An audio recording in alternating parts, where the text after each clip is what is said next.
Sports Hub is the Media Group station.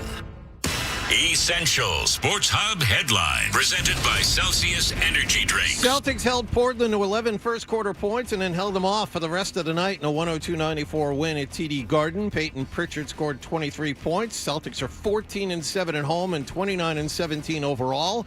They continue this four-game homestand tomorrow night against Atlanta. The news is much different for the Bruins. They were beaten in overtime 4-3 by the last-place New York Rangers last night. Elias Lindholm scored twice, but the Bruins couldn't hold a 3-2 third-period lead and lost when rookie defenseman Matthew Robertson beat Jonas Korpisalo at 3:53 of extra time. Bruins play again tonight at home against Nashville. Ryan Johnston and Bob Beers have the pregame at 6:30 and the face-off at 7 right here on 98.5 The Sports Hub. Patriots are finally able to fly home from Denver yesterday after being delayed due to the snowstorm here. Marcus Jones was more than happy to be back. It's been a long day, I would say. We got back and everything, but everyone was excited and we were happy to come back to fans, happy for us and clapping and everything like that. So that was great. Next up, Super Bowl 60 against Seattle out in Santa Clara, Florida, a week from Sunday. Drake May will not be able to participate in the Pro Bowl games this weekend, so Shedeur Sanders has been named as his replacement for the AFC, and former Dolphins head coach Mike McDaniel officially hired as the LA Chargers' new offensive coordinator yesterday. Sports Hub headlines are brought to you by IBEW 103 and Nika Electrical Contractors. IBEW 103 celebrating 125 years of powering Greater Boston. To find a qualified contractor for your next electrical, telecom, or security project today, visit thepowerprofessionals.org. I'm John Wallach on Boston's Home for Sports, 98.5 The Sports Hub. Your next update at 6:30. Irish shot. The Bruins. Rebound score! Play here. The Sports Hub. Ladies and gentlemen, I need all of you to stop what you're doing and listen. Toucher You might hate me, but you're listening. and Hardy Don't bother me. I'm at the Pickle Palace. on 98.5. I know what I'm capable of. He said something about peanut butter, right? Yeah. Boning, baby. Make America nut again. That's gross. That's disgusting. Let's talk about cheese. What are you going to have for lunch? I was at dinner with my wife and a friend. Kitty, kitty, pussy, kitty, kitty, kitty. Flap, flap, flap. Shut up, I'm trying to talk to Paul. Toucher and Hardy Good luck trying to put your finger in it when there's a million holes. on 98.5 The Sports Hub. Let's go.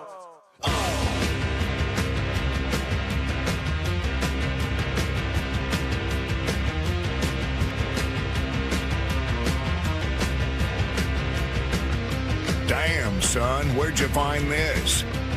Trapaholics, bitch. Trapaholics Mixtapes. This is a certified hood classic.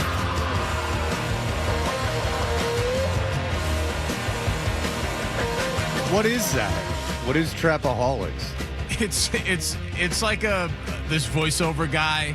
He does like this clip is used in a lot of stuff. This is a certified hood classic. But the joke is when you see the guy with the voice, he does not look anything like the voice you're hearing.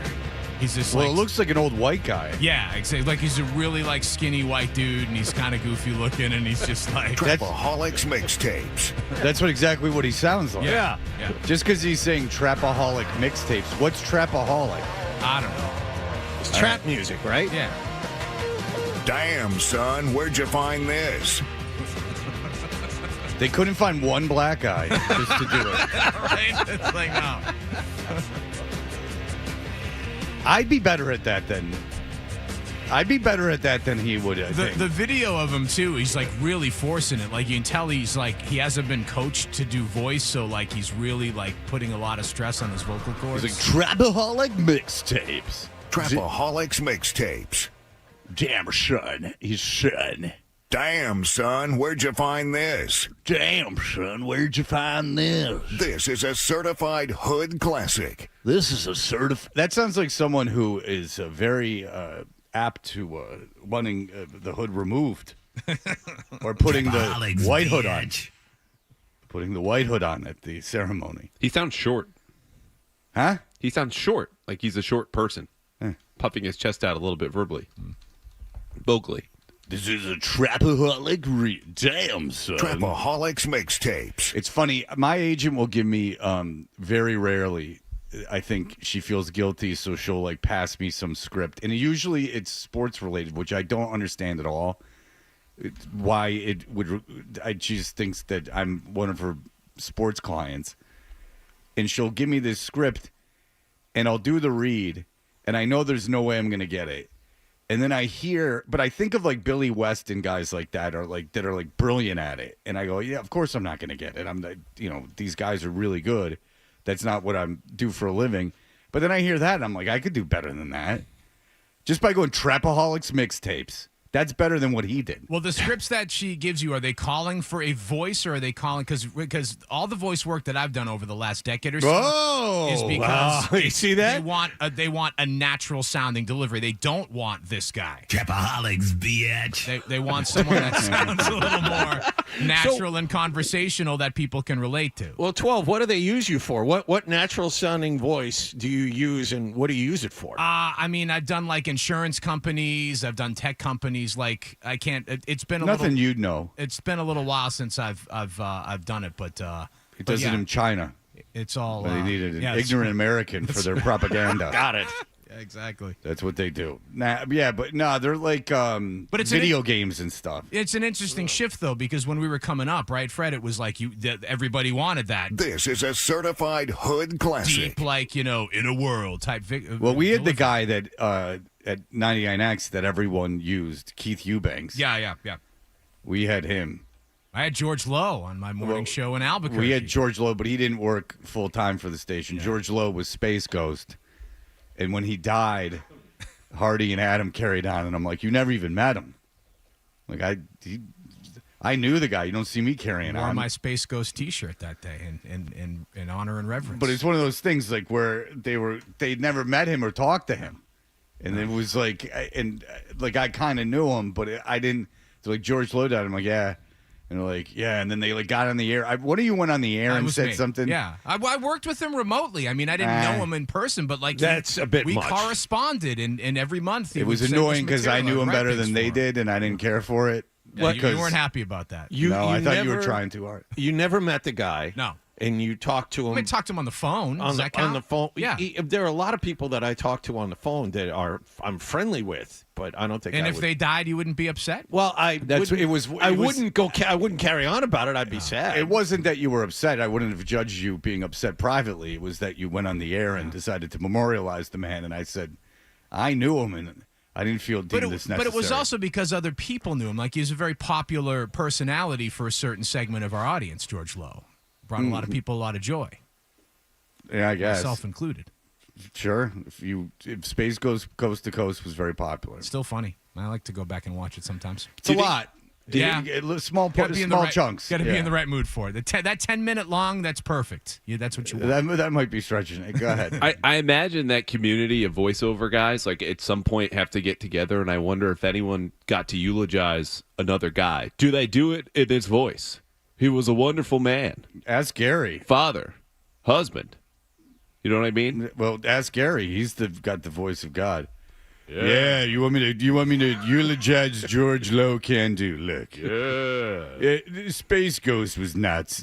He was always clowning around. You know George. You talk to Adam on the show once a month. Talk to him on the phone. Anywho, he's dead. I'll be in Chair Company season 2. Really? Yeah. What's your role going to be this time? Shh. That's now how it's done in the biz. Oh. Me and Adam, you might know him as Adam McKay, were chatting. Water under the bridge between me and the show. We are Toucher and Hardy. Andrew Callahan is in for Hardy today. He's kind enough to join us. We can be watched on YouTube.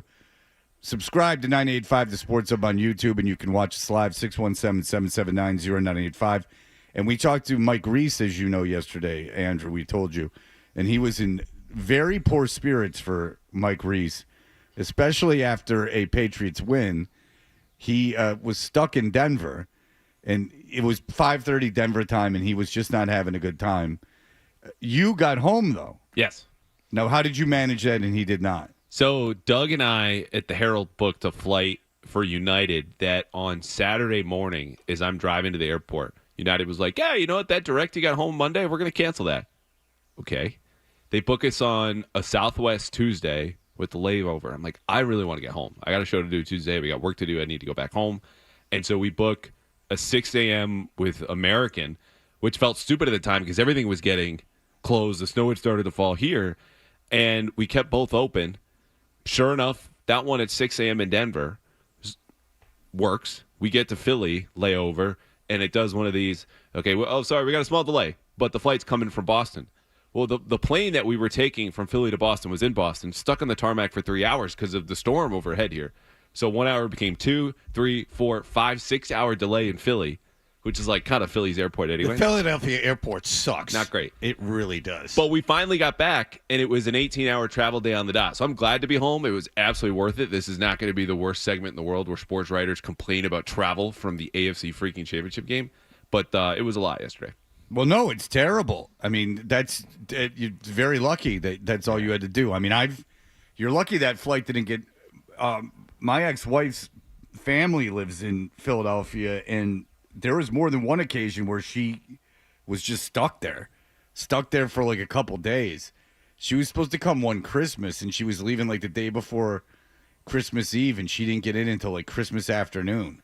Because that airport. Yeah, one drop of rain and it's a 45-minute. But that's not exactly why. The reason is think of where it is geographically.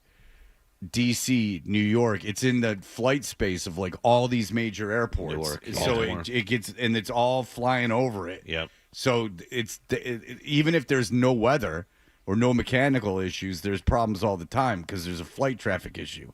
Apparently is what I've been told. Because, I mean... You're better off. I mean, I've taken a non-Acela train there. I've taken which was no fun either. But I mean, I've just was just so sick of them canceling the flight. I'm like, I'm just gonna take it. It was coming back, so I wanted to get back, which I would have sat on anything.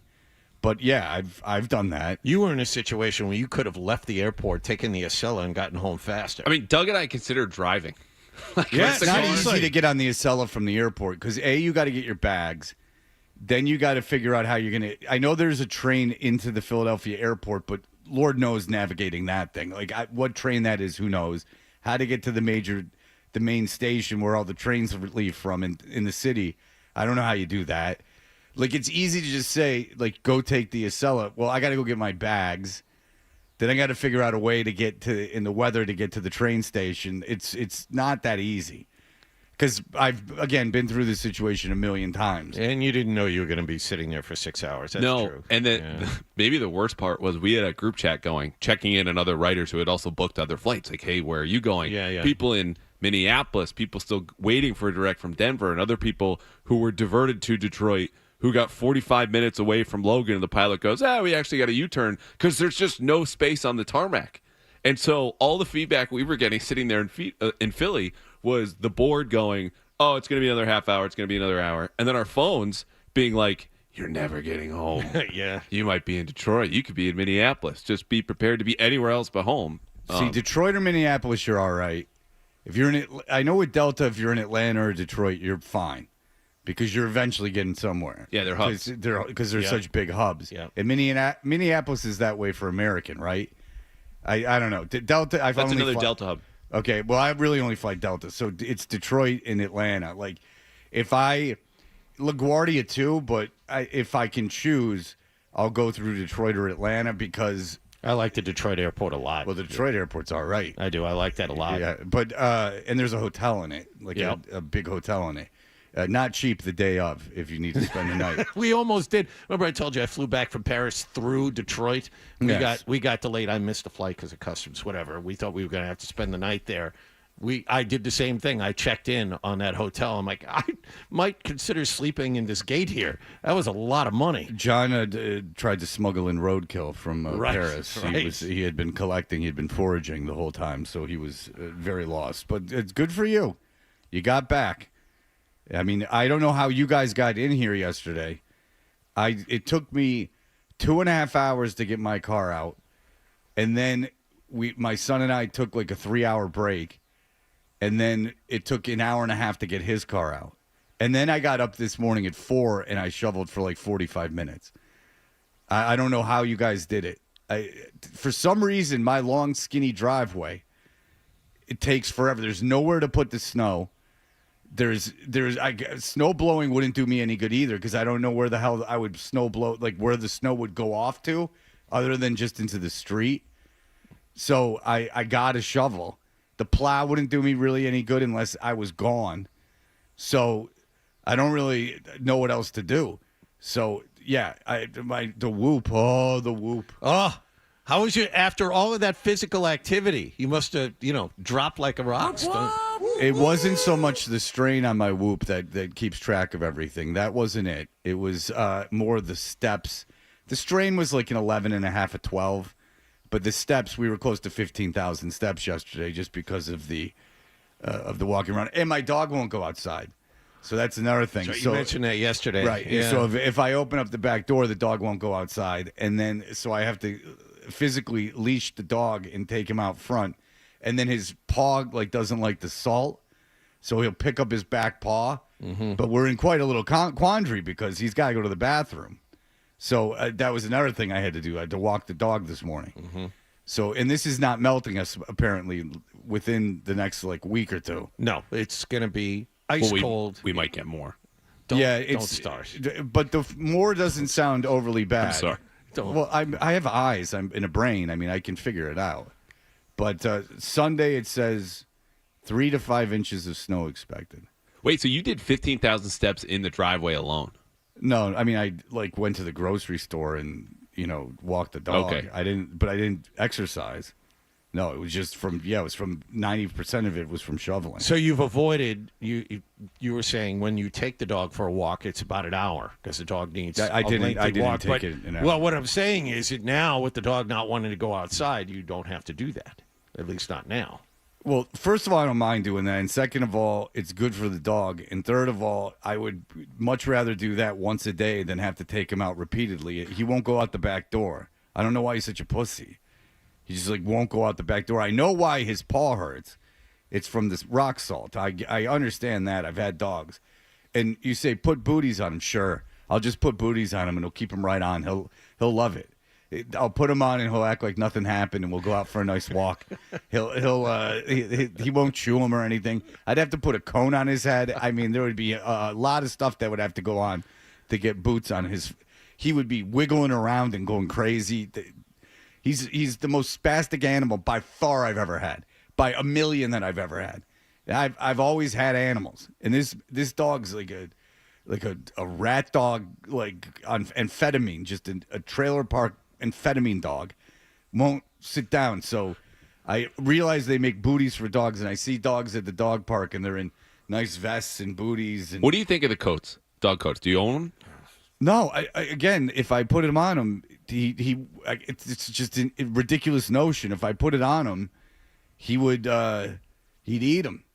If I'm a guy and I'm going to a dog park and I know there's attractive women there, I'd put my dog in any sort of outfit to get attention. I don't have any problem with dog coats. If people insist their dogs need them, I don't care. I think it's the biggest scam going. Well, going to the vet's oftentimes a huge scam. So, I mean, they're always trying to upsell you stuff. My advice is don't take your cat to the vet. The Fluff lived to be 21. I think the trauma of going to the vet mitigates any kind of potential benefits. And if they don't go outside, what shots do they need? Kitty, pusa, kitty, That's right. kitty. And then you'll say, I know that you're wrong. No. Well, the Fluff lived to be 21.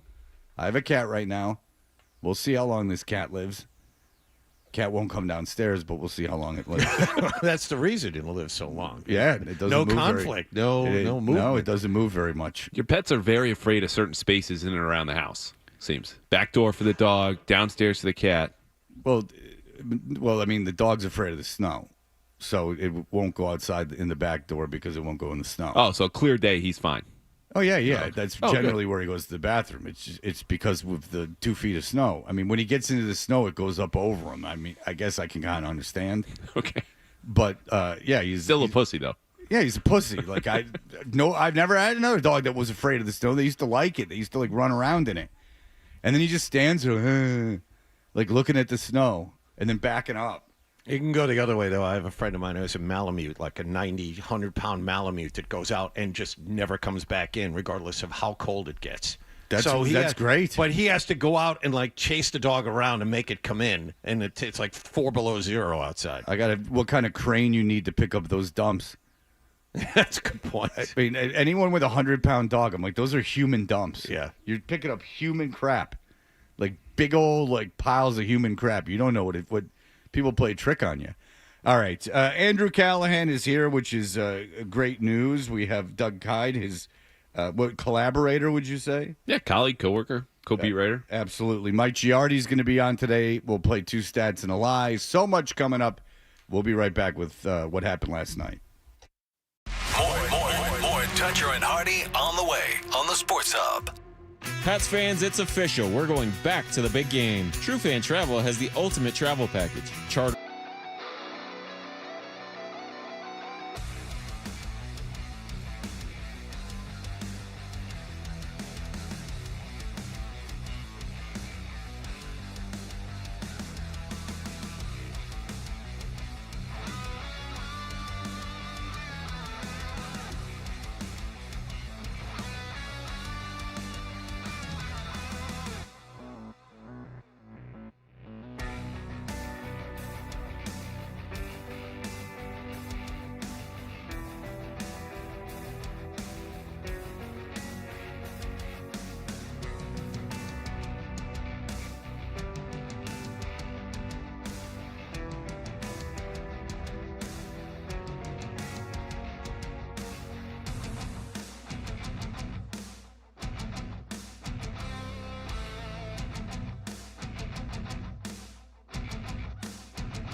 Hey, we are Toucher and Hardy. Hardy is on the 7 Seas. He's been sending pictures from his 90s cruise where there was shrimp scampi on the menu.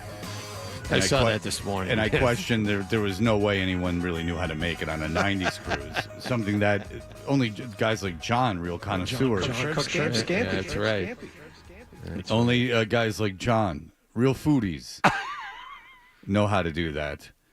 But John cooked shrimp scampi. So John will take us through what happened last night. Okay, Jonathan, go ahead. All right, Bruins. We'll start with the Bruins. They visited the New York Rangers last night, and they seem to have a big advantage. They'd won 10 of 12, and the last time they played the Rangers, they destroyed them 10-2. The Rangers are the only team in the Eastern Conference with fewer regulation wins than losses. They had far and away the worst record in the conference, and I don't know if you saw this. They put this up, the graphic, on Nesson last night.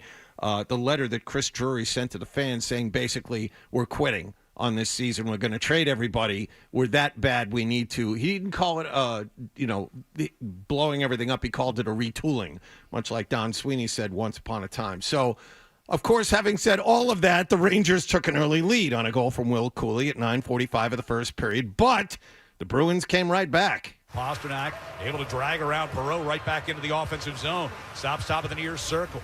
Goes back along the boards, looking to deal, sends it in front, score!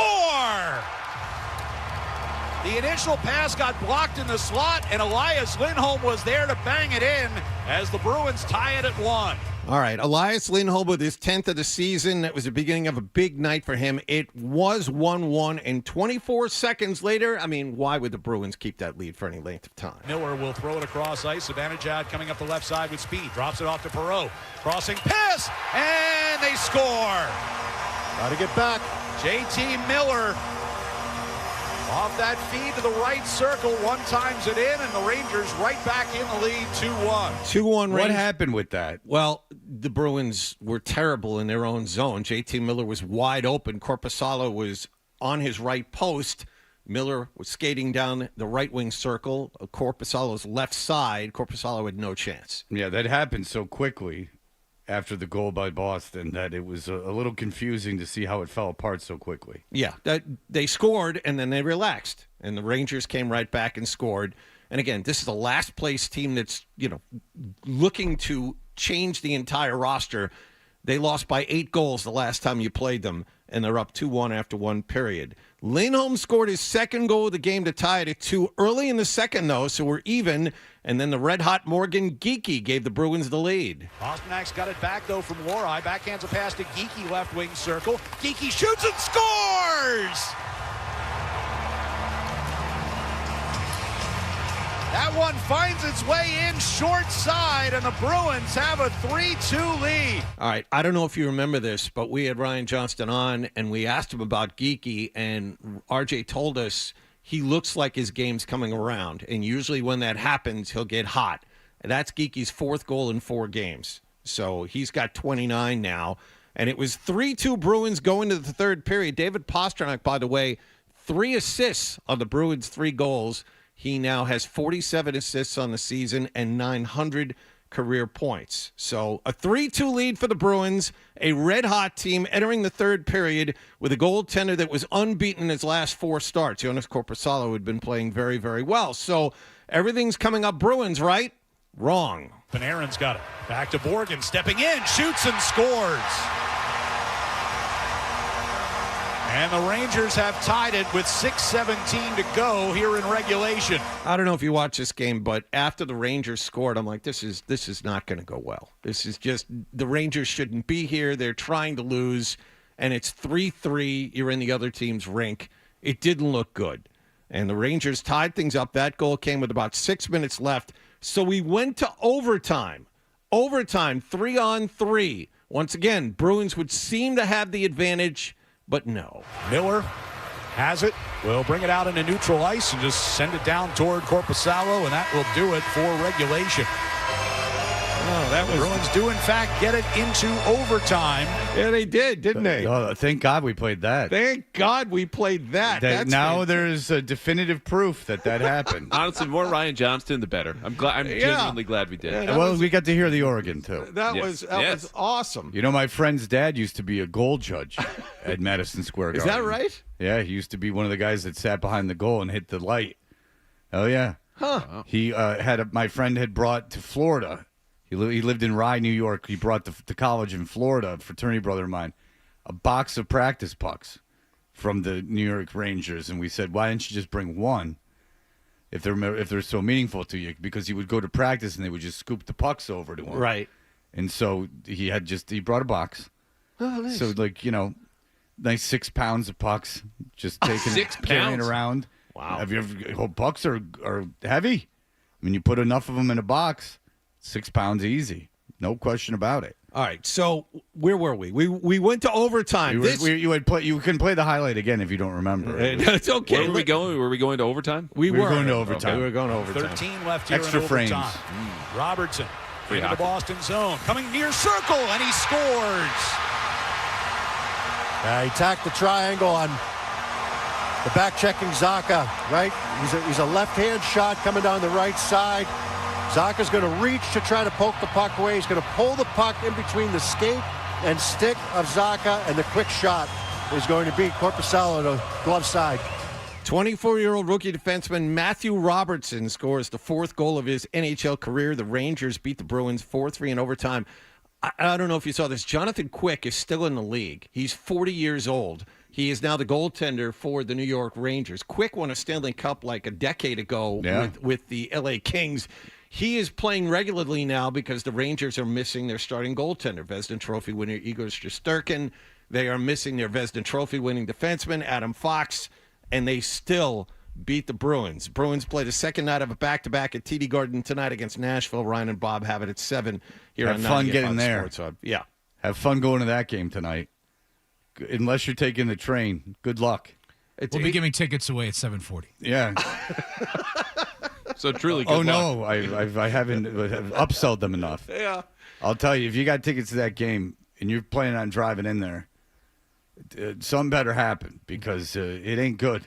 It's funny, John. We'll go through the Celtic game next. John Corrales, who now works for Sports Illustrated, is the Celtics beat writer, was talking about how difficult it was to get to the Garden last night. And just walking around the building is hard, let alone driving in there and finding parking. Yeah, it's people go, "Oh, we're used to the snow." Yeah, okay, but sometimes there's nothing you can do with it. And it like this, unless it warms up, I don't see this getting a whole lot better. Like I don't know when any of this is gonna improve. It's just we're just the walls and walls of snow everywhere. It's giving me COVID vibes, like that no one can really leave, that everyone's kind of hamstrung. My son goes to school where people are coming from like 70 miles away, and they just have a delayed start today, but they canceled my daughter's public school. Today? Yeah. Really? Is Natick having school today? 2-hour delay today. See, my son's school has a 2-hour delay today, but that makes sense because they're coming from all over the place. Yeah, my daughter's school is canceled, but she has a basketball game tonight at 5:30. Well, they'll have the snow cleared by then. It'll be fine. It's just odd. Like, the school wouldn't start for 3 hours. So that seems like things would be kind of together by then, if they were ever going to get together. See, my point is this. I don't know what the difference is going to be between now and tomorrow. Like, right. And I don't know what tomorrow is going to be different than the day after. Like, it just seems like if we sit around 15 degrees, this is not going anywhere. Well, the roads aren't going to get any better. It's just going to be the way it is. It's just more salt down. To the point about it feeling like COVID, I was driving back last night, maybe 11:30 on Beacon Street. There's someone walking on the road directly in front of me. Like, sidewalks, I think, are probably the worst piece of this if you're in and around the city, because that's where, like, there's nowhere for the snow to go. It's either in the street where they want it out, or you put it in front of a storefront or an apartment where people need to walk in and out of all day. Yeah, and on the way here, there were people in Waltham walking in the street, which I understand they had to get to the bus stop or they had to get to work. What I didn't understand is the two people I saw running in Newton, because they're running. They didn't run 3 days ago. They weren't running last week. They're running today because then they can go home and tell everyone how they were running. They're training for the marathon. Got to be out there. Got to do it. Yeah. Got to do it. Got to do it at 5 o'clock in the morning. And I was here early. I mean, I was out. It took me forever to get here. I'm talking about 5 in the morning, running around. Yeah, it doesn't matter what the city is or how used to it you are. 18 inches or 2 feet of snow, that's a little different. 23 inches of snow. Yeah, is what I think that we got. 23 inches of snow. It's too much. It's too much to take care of. And so, I don't know what good it's going to do. Brian, go ahead. Hi, Paul. Hi, Brian. Hi, Paul. Hey, Paul. Paul? Yeah. Paul. Hey, Paul. Yeah, Paul. I think I love this New England team, and I think if Denver just hit 2 more Your field goals. phone is so awful. Was he doing a bit where he's calling Paul Feinbaum? Was the bit? It's got to be. Although I'm not sure. I was going to give him a nice breath to get his bid in, Yeah. but instead of the poor quality of phone, even Paul Feinbaum would not have taken that call. Hey, Paul. All right, Jonathan, what happened in the Celtics game? Celtics played their 3rd game in 4 nights. They opened up a 4-game homestand against Portland at TD Garden. Portland brought back Drew Holiday, who started, and Robert Williams, who came off the bench. Interesting stat here. Williams traded from the Celtics to Portland October 1st, 2023, and because of all the injuries he's had, last night was the first time he had ever played against the Celtics. Did you know Forsberg likes him? Yes, I've heard that. Yeah. I've heard Forsberg really likes him. He's a fan of his. Big fan. So Rob was back at TD Garden. I assume he got his tribute video. But last night, the first time he ever played against the Celtics, he came off the bench. Celtics got off to a really good start. The Celtics are 1 of 6 from 3, and they're out shooting the Blazers sharp. Trying to tricky dribble. Pritchard knocked it away. Derek White lead for Jalen coming right down the middle of the floor. Ball fake. Rob Williams went for it and didn't protect the paint.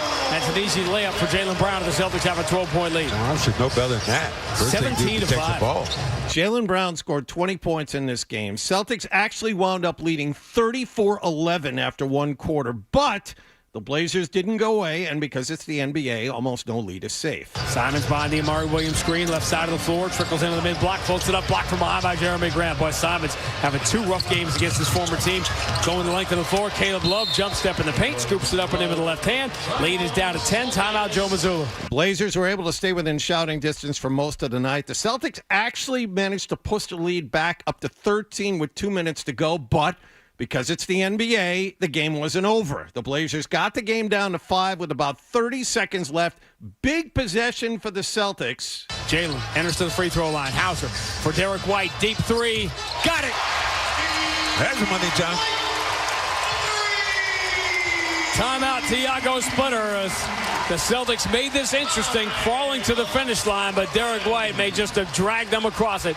Peyton Pritchard scored a game-high 23 points. Celtics win it 102-94. They're 29-17. They'll continue the 4-game homestand tomorrow night against Atlanta. By the way, Kristaps Porzingis injured again. Probably will not play tomorrow night. He has not played for the last 3 weeks. Can you tell me who's on this Portland Trailblazers team outside of Holiday and Williams? This is a very interesting collection of names. So Denny Avdia, who did not play last night, is probably going to be an all-star. Yeah, Denny Avdia has had a really big year, but Portland was playing a back-to-back. They rested him. So he didn't play last night. Out of the people that played, what do you got to tell me about these people? Tumani Kamara is a very good defensive player. Oh. We talked about, and this is someone Andrew knows all about, Donovan Clingan. From Dayton. Donovan Clingan, UConn. Remember, I told you what a terrible player. I saw him in the NCAA tournament. Couldn't make a shot outside of 3 feet. Yes. It was a terrible, bigger than everyone else, good rebounder, but shooting, no. However, he has worked himself into a nice player. The last time Portland and the Celtics played, he had 18 points and 18 rebounds, and his putback with less than 10 seconds left won the game. He did not play well last night either. Yeah, this is just to say he's a traditional center in a league where we don't have a lot more of them. Guys can't shoot, but he's huge, and he scores around the basket and gets a ton of rebounds. But This is a team that can't shoot, and they finished 10 of 40 from three-point range. More than half their shots were threes last night, Fred. So My point is not a lot of star power on this team. No. They're fighting for a play-in spot, and I think the Clippers either just overtook them or they're just a half game ahead of the Clippers in the play-in race in the West. But like this was a team where you could have sagged off the entire night and said, "Yeah, go ahead, shoot." Yeah, and I think they did. And despite that, it felt like like you said, John, they're up 21 after 1. You're kind of just coasting and playing with your food, and that's what happens towards the end, where the Blazers outscore them in every quarter after that. But you do enough at the end. I think these games just happen. Yeah, and there's a kid from Mars Hill, school called Mars Hill. Who is Javante Cook. Don't know What school is Mars Hill? I have no idea. If you like second-round picks, this is the team to look at. Lots of second-round picks on the floor last night. Javante Cook played 4 minutes, took one shot, and that was it. I understand the box score. I just don't know where Mars Hill, the school Mars Hill, is. No idea. And it's listed as like a college. So Mars Hill, because they don't put people's high schools. So Mars Hill, I would assume, is some kind of smaller D1. Manny, go ahead. Hey, Fred, I got a question. I'm assuming your kid goes to a private school or something, and you mentioned something about kids that are like 70 miles away. I live close to 2 private schools. They do the same thing, like Central Catholic and Phillips. Right. What do these parents do? Do they have a special bus that goes picks them up, or the parents have to drive them down? Because they do the same thing. We're out in the schools near me too, when they have like a special athlete and stuff like that. They live far away. I get it. They have a bus stop in a couple towns if the kid doesn't have their driver's license. But my son has his driver's license, so he drives. But there are bus stops that you can take your kid to. Well, they will take them to school, but you have to pay for it. Remember that. Mars Hill University, Mars Hill, North Carolina. Of course. That's the first time I've ever heard of that Private school. Christian liberal arts university. It's smaller than Rollins. It's 1,000 students. Oh, That's smaller than your It's school. got to be affiliated with there's a famous church called Mars Hill. That's got to be what the affiliation is. Is that what it says there, Andrew? It's a Christian school. Huh. Mars Hill Church I'm seeing is in Brookline. So that would feel like a long way from North Carolina. Yeah, Adam just had to chime in. Mars Hill, the famous Mars Hill Church that everyone knows. That's synonymous with life. Look it up. Well, I wouldn't. If it's Why famous, am I I wouldn't have to look it up. If it's famous, I would have heard about like it. controversial. Yeah, story you about it remember. Controversy. You just remember. You had to chime in. Mars Hills University is in Mars Hills, North Carolina. That's pretty impressive. That someone from a school of 1,000 kids into the NBA. That's true. And that's the school that it lists as them, that they never transferred into like a D1 program. That must be someone who just graduated and did the rounds, like just trying out for G League teams and stuff. So speaking of G League teams, I got 4 teams here. It's a little tease for 2 stats and a lie that Javante Cook played for. They all sound equally ridiculous, but one of them I'm going to make up. Ready? The Iowa Wolves, Albuquerque Anteaters, Brampton Honey Badgers, Oklahoma City Blue. Well, Oklahoma City Blue is a G League team, so we can eliminate that one. Iowa Wolves, Albuquerque Anteaters, Brampton Honey Badgers. Is the Albuquerque Anteaters something I've heard before, and at least there's alliteration there? No, you're thinking of the Albuquerque Isotopes, which is their AAA team. Oh, okay. Yeah. I'll go Anteaters is the lie. No, I'm just saying that's not the lie. Go ahead. It is the lie. Okay, very good. The man played for the Brampton Honey Badgers after the Iowa Wolves, and after Mars Hill, his last stop was Winston-Salem State because he was only second team All-South Conference with Mars Hill. So this isn't good enough. I need to go up. And, he just went and balled out some HBCUs. But this is the smallest time NBA player I think I've ever seen in my entire life. It's impressive because he wasn't being recruited. He was at a D2 school, and that he had to, that was it happens in the major leagues too. Some guy from the Cubs that was telling the story, he went to a small Mormon university, and the coach was like, "Oh, the Cubs are having a tryout down the street." This is recent too, and he went, "Okay," and he went, and now he's a major leaguer. If he never would have gone to that tryout, he just would have had a regular job. Sometimes it's the hustle, my friends. All right, we'll be back in just a moment. Here are the headlines. Sports Hub headline.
cough it up, and let's get back to Toucher and Hardy on the Sports Hub.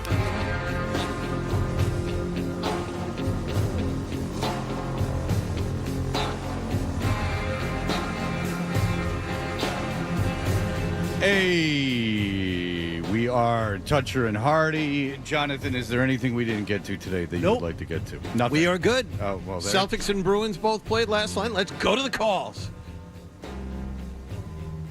Unacceptable. Fired up. Yeah, he's all wound up today. You're all like fired up today. What's wrong with you? When Hardy's not here, you get all loose. You get all like hyper. Adam, isn't that true? It's a different level of John Wallach. The energy is different. The compete level is different. You get pretty fired up. Yeah. Yeah. I like it. Yeah. John's like fired up. Like he's got a lot to say. Yeah. On and off the air. Why? Because I asked you about something? No, I talk to you off the air all the time. No, it's just you have to be reflective and see how you have way more energy today than normal. Okay. I noticed it too, actually. Yeah, of course you did, because I'm not lying. I mean, Adam saw it. Okay. No, but you guys have a bigger sample than I do. Like I'm usually here with the three of you, not often filling in for Hardy. But yeah, pep in his step. Yeah, he gets a little fired up when Hardy's not here. Does he get fired up when I'm not here?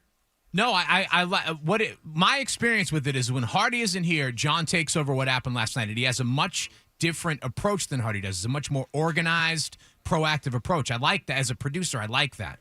He brings. No, he's doing a good job. Yeah. No, I'm just saying that he's more hyper than usual. I think we're all a little overtired.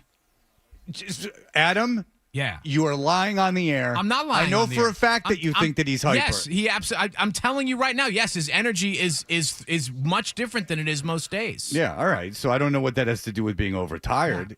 You think he's overtired? I don't know, John. Are you? I was out a lot shoveling last night. Didn't get a lot of sleep. Did you take drugs? No. Are you on amphetamine? No. Is that what's going on? No. Okay. Because John is fired up. Nothing wrong with it. You did a good job with what happened last night. You want to talk to Mike the Leprechaun? Maybe that will bring it down. Sure. Mike the Leprechaun. Good morning. How are you? Top of the morning. Hi. Now, you call into Ben Mahler's show, don't you? I do. I'm notorious. And you live in Boston? I live in Framingham. I'm cruising around Framingham. I used to teach in Fessenden and Bryn Mawr in Chestnut Hill. All right. Now, listen. Now, Blind Mike is on the line. Blind Scott, rather. I need Blind Scott to be brought up. Yeah, Mike got offended when you mispronounced. Then you called him wrong name. Mike the Leprechaun. Let me tell you. Go ahead. Scott and me, we I don't like Mike the Leprechaun. Dude, Mike the Leprechaun is so rude to me. I hate this guy. He was a fifth grade teacher. He's a great dude, a great guy. He's a retired fifth grade teacher from Welland, but he's a complete jerk to me. He hates me. He's jealous of me. He picks on me. All right. Why is that, Mike the Leprechaun? Why do you hate Blind Scott? That is false. I'm bringing a guy from New Hampshire, and me are bringing out Blind Scott. He says that's false. No. He has a mail order bride, Mike the Leprechaun. No. He misgendered. Is that true that you have a mail order bride, Mike the Leprechaun? That is a conspiracy theory by Brian Scott. Okay, so that's not true. On the air. No, dude, you said it on the air. You told me. He says you said it on the air, Mike the Leprechaun. Is that true? Did you say that on the air?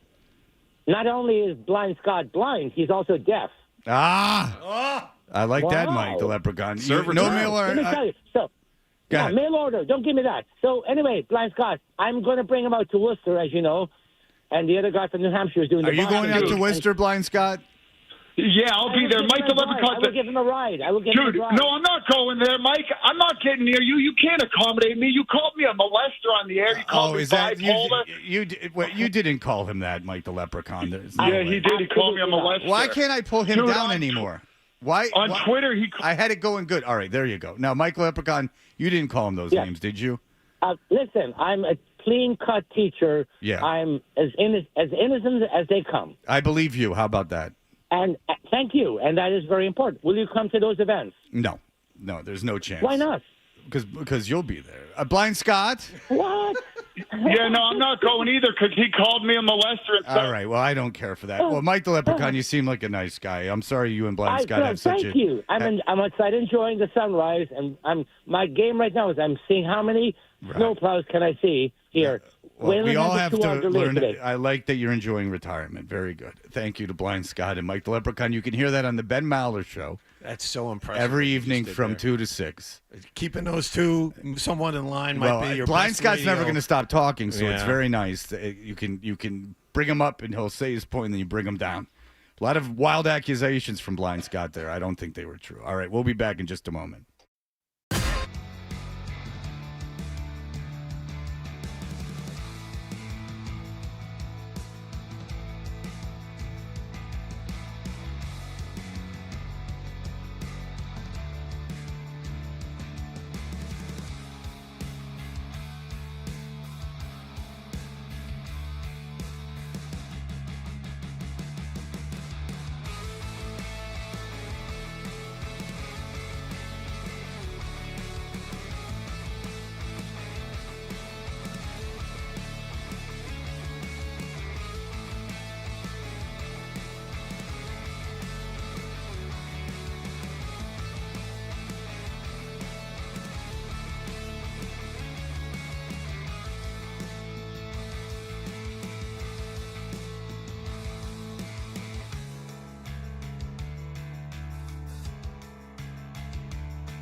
Peyton Pritchard, 20 from Jaylen Brown, and 18 along with a put-away 3 in the final minute from Derek White. They'll have tonight off. They'll play Atlanta at the Garden tomorrow night.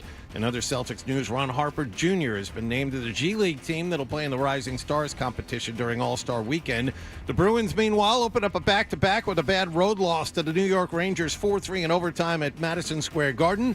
Elias Lindholm scored twice, but his team could not hang on to a 3-2 third-period lead. I think we kind of stopped playing the third a little bit, let them take over, and then obviously that's not the recipe to win, so we got to clean that up for tomorrow. David Pastrnak assisted on all 3 goals to give him 900 points for his career. Matthew Robertson, the game winner for the home team, and the Bruins are back at it tonight at home against Nashville. Ryan Johnston and Bob Beers have the pregame at 6:30 and the face-off at 7 here on 98.5 The Sports Hub. Patriots were finally able to fly home from Denver yesterday. Next up, Super Bowl 60 against Seattle out in Santa Clara, California, a week from Sunday. Drake May won't participate in the Pro Bowl games this weekend because he's headed to the Super Bowl. So Shedeur Sanders has been named as his replacement for the AFC, and Mike McDaniel is officially hired as the LA Chargers' new offensive coordinator yesterday. Sports Hub headlines are brought to you by the $14.99 Big Deal Meals at the 99, like the juicy chopped sirloin. All Big Deal Meals are now available all day, every day for just $14.99. You gotta love the nines. I'm John Wallach on Boston's Home for Sports, 98.5 The Sports Hub. Your next update at 7:30. Into the end zone. Touchdown. Patriots. Takes the snap. May has it. Into the end zone. Listen to the MVP chant. If it's the Patriots, it's the Sports Hub. Oh boy, I guess it's time for more Toucher and Hardy on 98.5 The Sports Hub.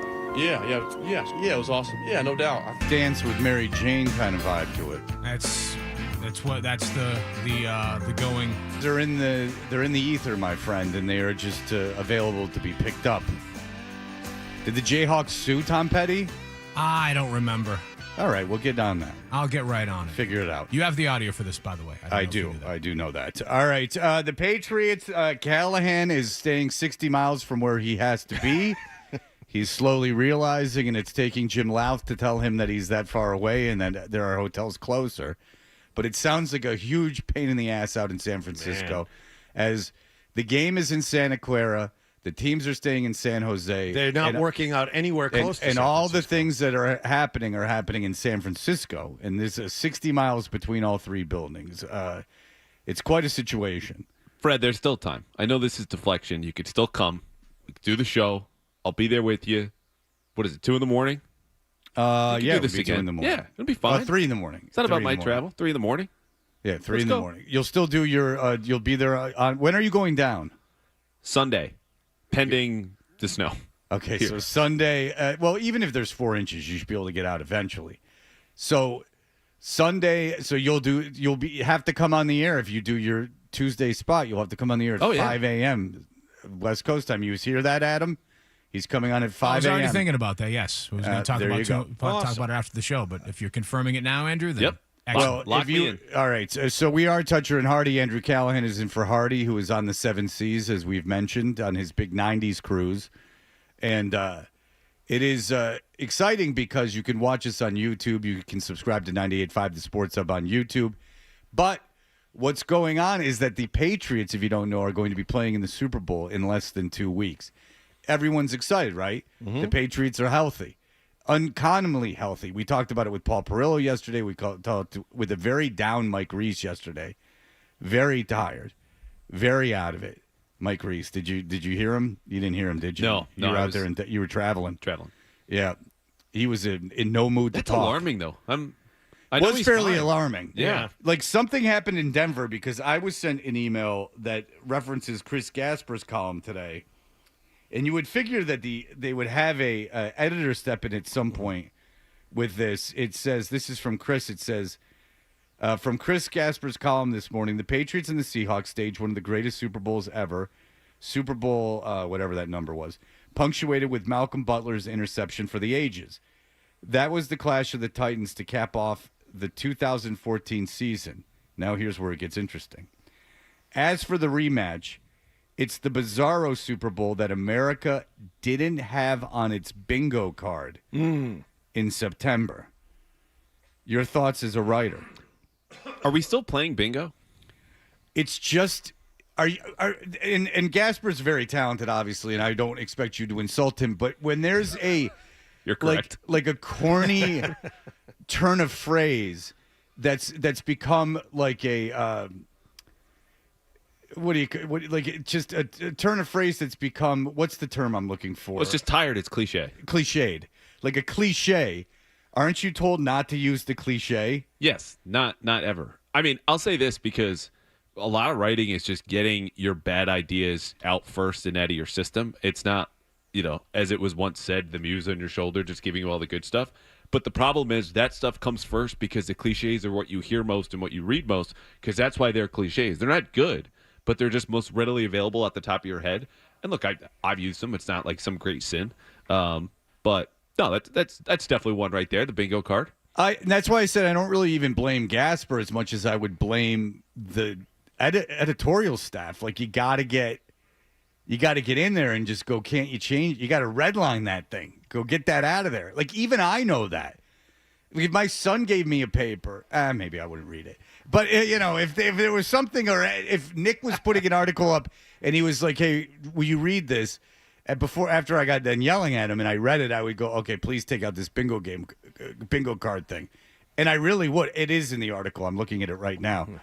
Thank you for pointing that out to me. Globe, you have some answers to do, maybe a redaction. I'm wondering, in today's day and age, and we just saw a story yesterday where the Washington Post is killing most of their foreign affairs desk and most of their sports department. It's horrible. I'm wondering if there are no longer any editors to edit. How much has been taken away from the newspaper industry, where there aren't as many people looking at You're things. 100% right, because the people at the top go, well, they're not generating any revenue, so we will only keep the people that are making us direct money, not understanding that those people are keeping money flowing by enhancing the product, even if it's not their byline at the top. Not to mention, like, the fostering of ideas and organizing. Like, this is all, like, very inside newspaper, inside baseball, to use the point cliche. is, maybe Gasper submitted it and nobody looked at it. Callahan, when you drive to the Herald Behemoth offices today after the show, will you please bring that up to the people in charge over there? Will you go up to the top floor and go start talking to the people at the Herald? Yeah, that is a part that where businesses are struggling, where there's kind of a... There are editors at the Globe, I will say this. Their editors travel for road games, the Patriots, and go to the press box. The so thing is there's a point where the industries that are not doing as well as they used to start bailing like water out of the boat. And to use a cliche that I just made up. We should just find as many cliches as we can use until the commercial break. I would tell you that would get real annoying fast. And so you're bailing this out, and you're cutting money, and it makes sense. But then there's a certain point where you're sacrificing the product, and you might as well not be doing it anymore. I'm not saying this is happening at the Globe at all in a million years, but it happens at some radio stations, is that you just cut, and all you are is devaluing. I know that you need to make money and you have profit margins and things like that, but there's a point where you got to figure something out, because all you are is devaluing the entity, then the product. You've devalued, like, literally the stick, the radio frequency that you own is getting devalued, because when you don't put any money into something or any innovation into something, you're therefore making it pretty much worthless. So then people sit around and they go, why can't I sell my station for anything? Well, you've lost the brand. The brand's not worth anything. Like, if you bought 98.5 The Sports Hub right now, you'd have to pay a lot of money and you'd make money. This station makes a lot of money. It does. It really does. And, the talents on this station make more money than they do on most radio stations, local radio stations. But the thing is if Beasley was like, okay, well, we could make more money, let's cut, like, the staff, maybe it would work. Maybe we're all replaceable, but maybe we're not. And then if you did that, then 2 years from now, no one cares about 98.5 The Sports Hub anymore, and the brand's not worth anything, and the stick's not worth anything, and now you got nothing. So repeat that 500 times, and you have what happens in radio and what happens in newspaper, any media that's moving into digital realms. But then you go into and you invest in digital, and you go, holy moly, I can't make any money on a podcast. Whoops-a-daisies. And then there we are. So the whole audio, I've moved on to the audio thing, but the whole audio landscape, like audio media landscape, is very interesting, because there was this heavy shift into podcasts about 10 years ago, and then it killed these huge companies because they realized they couldn't get any money. They couldn't make any money on it. Not that there aren't podcasters that make money, but it's very hard on return on investment for advertisers and everything else. All right, let's get to the big game. I'm glad we killed that amount of time, and thank you for the email with the horrible cliche that Chris Gasper put in his column, because you were probably looking forward to the Super Bowl, you two. You both like the Patriots. Yep. You're feeling all good about yourselves. We're back. Everyone's doing the Warriors thing. It's a lot of fun. Well, guess what? Your quarterback's hurt. Don't believe me? Here's a doctor.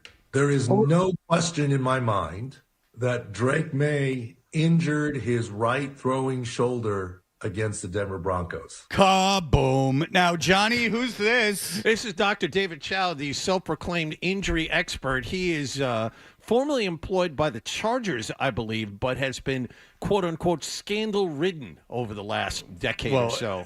Most doctors should give their diagnoses via the television. Well, this is his new cottage industry. He doesn't examine anybody. He just looks at a video and says, this is what happened. Okay, so what kind of money do you make doing that?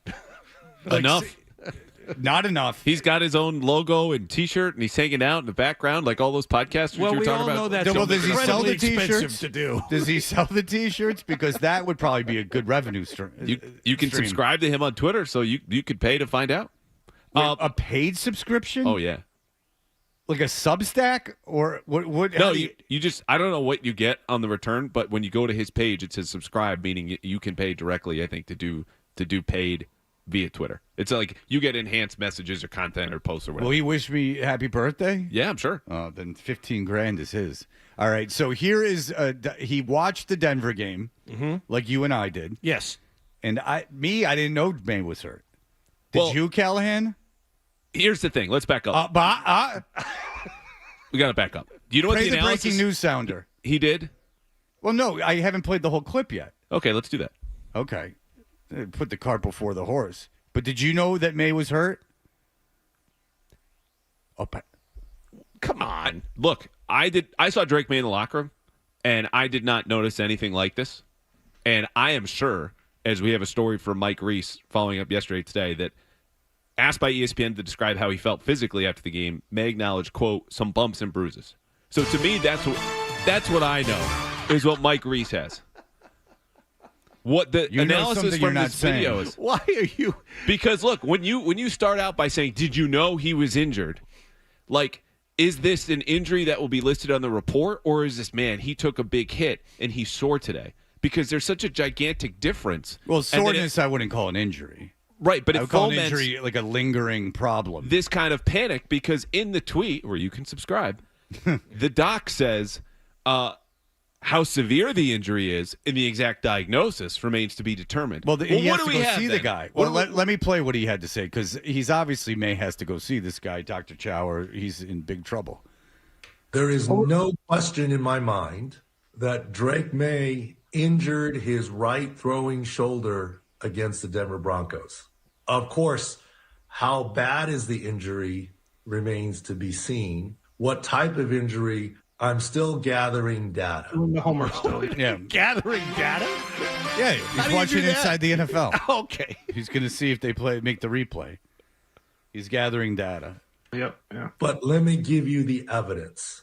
Third quarter, 3:40 something left. The protection breaks down. He scrambles. He leaks out to the left. He lands on the right elbow and then across his body. He gets helped up immediately, pulled by both hands from his teammates. I did see that. I saw that. Good on CBS for removing the camera from him for a good 5 seconds. Unbelievable. But I did see that May didn't get up. And then they moved away from him, and then they put it back on him, and I did see him get picked up. I did see that. I did for a minute think that May was hurt, or whatever length it took CBS to figure out to put the camera back on him. You might think the quarterback's down. We've shown him down because it was a pile. Like, it wasn't, the play was still going. He was down, and it might have been after a sack. But whatever it was, he was down, and it was the end of the play. And they showed him down, and there was a bunch of people around him. And as they cleared, he stayed down. And so I remember thinking, oh, I wonder if May's hurt. I was alone. So my son had given up on the game, so I was sitting alone. I had no one to corroborate this, but it's true. Okay. You could have texted. I really should have. I should have tweeted. My Twitter. Someone else here texts me during games on occasion. Someone else here? Yes. Johnny? Every once in a while. Yeah, that's fine. He's a fan of the team. I don't begrudge him that. So so he was laying there, and then they cut away, and then they showed him get picked up. So I figured nothing was wrong. But I did see this. Did you guys? I don't remember this. He's lingered a couple times, even going back. I want to say it was the Giants game on Monday night after getting hit, and he's on his back, and you go, "Uh-oh, there's the season." Yeah, and then he gets back up. I'm just going to skip ahead 2 plays because right after that, May threw the longest, best pass of the game with that same throwing shoulder to Matt Collins on a flea flicker for 31 yards. Maybe that's what threw it out. And skipping further ahead, the evidence, as Dr. Chow is gathering via Twitter in his office in his personal logo red polo that he's got on, is an Instagram video of Drake's wife and Michael kind of tapping him on the shoulder pads after, like, congratulations, 2 hands, 1 in each pad, and he kind of winces. And I'm not saying that's nothing. What I'm saying is I don't know what that is. It's love. He was wincing with love. I mean, his wife is a petite gal, probably trying to prove something to him by giving him quite a little. I didn't see it, but did she sock him pretty good? Should we call the authorities? Should we worry? All right, here we are. There's more from the doctor. But then he kind of grabs at his right shoulder some, shrugs it off, goes to the huddle. In between the next play, he literally is working out his shoulder. Yes, he completes his next pass. So there, he acknowledges that much, Callahan. But it was a flea flicker. Which does not require as much force. What? Seriously. The momentum of the ball being lateraled back to you obviously gets the kinetic motion going and potential and things of that nature, physics. Where they scheme some things open. I believe I'm not completely done. I think he only threw the ball 2 more times. In fairness, if they scheme something up for someone's open, it's a lot like a pitcher. If you throw your shoulder out, if you're throwing off a mound, you're fine. So when you go into flat, what the hell is he talking about? It's a flea flicker. If he hurt his shoulder, throwing's going to hurt. Doesn't matter how he received the ball. He's a doctor. He knows what he's talking about. You have no idea. You know how hurt Drake May was? He's running on the last play to convert the final 3rd down. Well, that didn't and he involve had his 3 shoulder. more dropbacks, not 2 passes there, including a sack where I haven't seen the replay of that. But look, if he was hurt and then got dropped again, he probably hurts a little bit more, right? Like, to me, the biggest thing is not what he's saying on Twitter. I think that got the ball rolling, right? It got all of our attention on this. He observed things. Granted, hands up, I missed there. And seeing him in the locker room, didn't observe anything out of the ordinary. Mike Reese, though, we all know, has impeccable journalistic credibility. So the fact that he included in a story in writing that may acknowledge, quote, some bumps and bruises, to me says this was enough for Mike to bother to not only just include in a story, but have out there. It's at the bottom of the story, which says, like, hey, Mike Vrabel knows the Patriots offense needs to be better. And either Mike is like me in that he doesn't know, or he knows that this is something probably smaller. And that's me speaking for him, which is kind of out of turn. But to me, I care more about the local reporter who's the godfather of the beat, been here for 30 years, writing about that and asking, than Dr. David Chow on Twitter analyzing an Instagram video and then diminishing a flea flicker when that was not schemed open. It was a beautiful, perfect throw. It doesn't matter if it was schemed open or not. It's the fact that he threw the ball. I mean, if he hurt his shoulder, there's how the scheme of it. Believe me, I'm no scientist nor football coach, but I can tell you when you're propelling a ball through the air, it doesn't matter how open the guy is. I mean, if it could be throwing against a wall. I mean, it's just a matter of throwing the ball. But you're saying after the injury that I saw, because you would know more than me, May looked comfortable throwing the ball. Yes. Okay. Yeah. So that's all that really And this matters. is like, it's talk about cliches, the difference between being hurt and injured. Right. Everyone's a little sore, but the injury gets you on the report and diminishes your ability to play. Maybe it was through adrenaline. Maybe he's actually hurt. Maybe there's That something going on. happens, but I don't know. But that's the bigger thing that the doctor says. Well, the extent of the injury and the diagnosis, we don't know. Well, then imagine going to your doctor and says, there's something here, but, I'm not sure. It's your job to know. Figure it out. Otherwise, it's not worth anything to me except for a little anxiety, which is what the entire Patriots fan base has right now. I wouldn't have so much anxiety over what Dr. Chow has to say. That I don't think a lot of doctors would put the medical license on the line based on watching something through a television. That's the thing. And even he posted the video early last night, and some reporters then, not scramble mode, but like, oh, maybe I need to look into this. And Greg Bedard tweeted out later, the information I have at this moment is that any May injury, quote unquote, to his throwing shoulder is not believed to be an issue. So I guess that means, yes, he is dinged. No, it's not a big problem. But did Greg have time to break down the all-22? No, he didn't. Because he might be stuck in Denver. That's true. That's a good point. I don't know. So that would, as he knows now, but until Greg can look at it from a few angles, then I'll get his diagnosis, perhaps today with Felger and Maz. Yeah. All right, but Callahan got a little antsy there. I thought there was going to be more there. He was parsing his words. He was holding back. He didn't want to give. Perhaps your collaborator, perhaps your chum, Doug Hyde, will be able to break through him, because you, not a poker face on you. You got all antsy about his injury. What I don't want to be is definitive about something that, like, the doctor comes out and is definitive, but then backtracks and says, well, I don't really know the severity of the injury. Right. Well, then, like, is it hurt? Like I'm saying, the soreness that Greg's tweet suggests?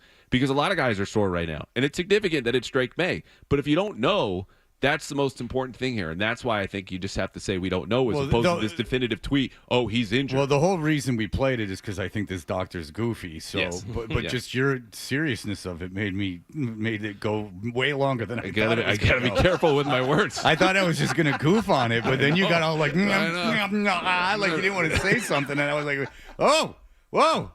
Maybe something's here. Maybe I need my better half here in about 4 minutes. All right, he will be here in just a moment. We'll be right back.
They'll win the Super Bowl, man. I can't listen to him talk for more. It's just like it hasn't changed. It's been like that all year. Yeah, I know. Real quick, Fred. When he said knock on wood, he knocked with his non-dominant hands. Ryan Beaton was saying. Well, that gets. Well, if I can play this clip.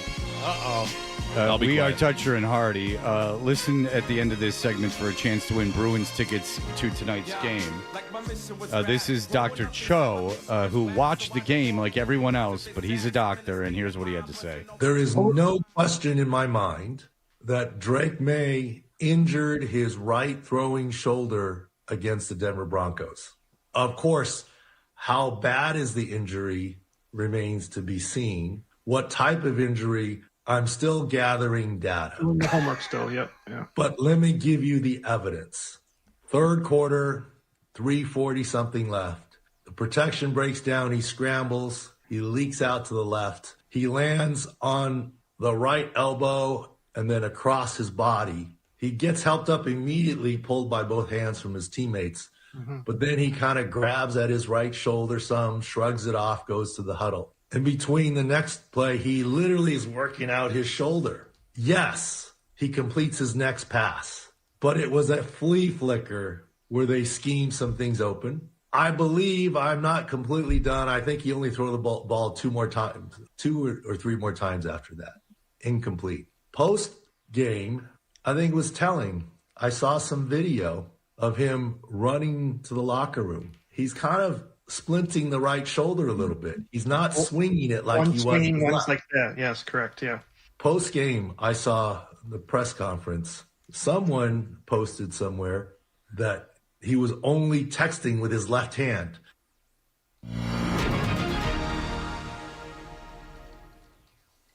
Is that true?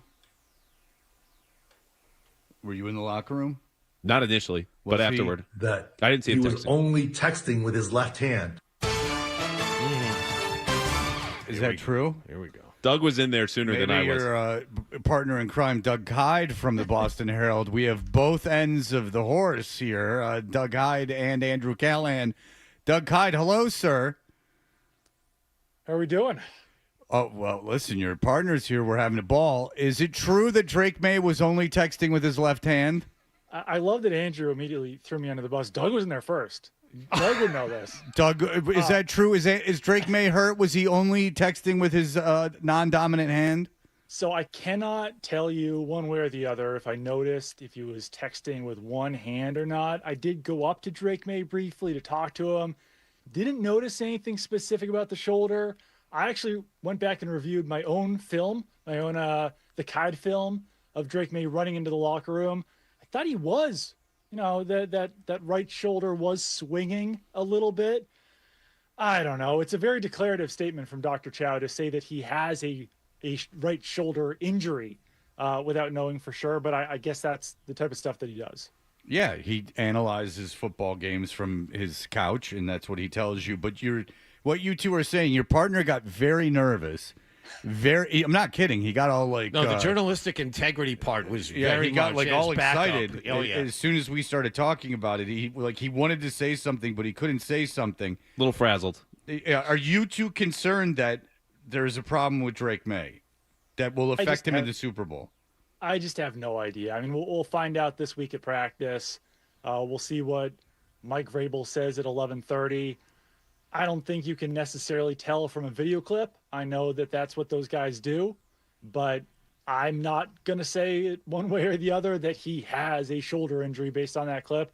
I saw the video. I went back and looked at it yesterday, and yeah, he lands on his upper body weirdly, but then 2 plays later makes one of the best throws he made all day on that flea flicker to Matt Collins. So I really just don't know, unfortunately. And that was the hard part for me, as we were joking at the end of that segment, that if part of the evidence is that, the flea flicker was schemed open, I mean, then it feels like reaching and grasping for straws. I think what I have an issue with is just how definitive it is, and I know he does it. I'm not the doctor. He is. I think you put it perfectly. Like, we don't know. We just kind of have to sit with that uncertainty. Certainly looks like he was in some kind of pain or discomfort, but that's tackle football. I'll say this. You know a little bit more about Seattle and the Seahawks than most people do. Is this a defense you think is as tough as Drake May has seen, knowing their pass rush as much as he's just kind of gone through the gauntlet of the AFC? Oh yeah, definitely. And their pass rush is no joke whatsoever. They're going to get after Drake May. So yeah, if there is any sort of injury, that could certainly exacerbate the problem. And once again, we have no idea if there's an injury. I did think it was funny, just while we're still talking about the May shoulder, that Dr. Chow pointed out a video of Drake May after the game. This was on Twitter in his replies, where Michael May like hits him on the shoulder pads, and then there's like a beat, and then Drake May makes like a wincing face, which very easily could have just been the wind picking up on the field and being cold, but that was another piece. Or of it that. could be his shoulder being in a lot of pain. His shoulder could be separated. Could be his torn labrum. 5 foot, oh, you don't say 22-year-old wife hitting him so hard on the shoulder pads that it caused that amount of pain. Yes. Yeah, don't say torn labrum. That had to go through that whole exercise. It wasn't torn, but they told some trainer told my son he had a torn labrum, and that was a panicked 48 hours. Oh, no. He didn't end up having it. But the torn labrum is no fun. But Dr. Chow would have known from a video. Well, I tried to send him, but I didn't know definitively when it happened, so I would have had to send him a lot of game tape, and he wouldn't be able to diagnose it. But it is interesting. So what is the health overall of the team? This has been remarkably healthy team throughout the playoffs. What are you hearing about going into this bye week, basically?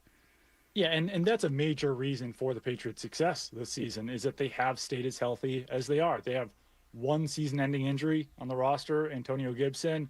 Robert Spillane suffered the ankle injury, so that's certainly something to monitor since that a lower extremity injury like that kept him out for quite a while. It was originally called an ankle injury, then called a foot injury.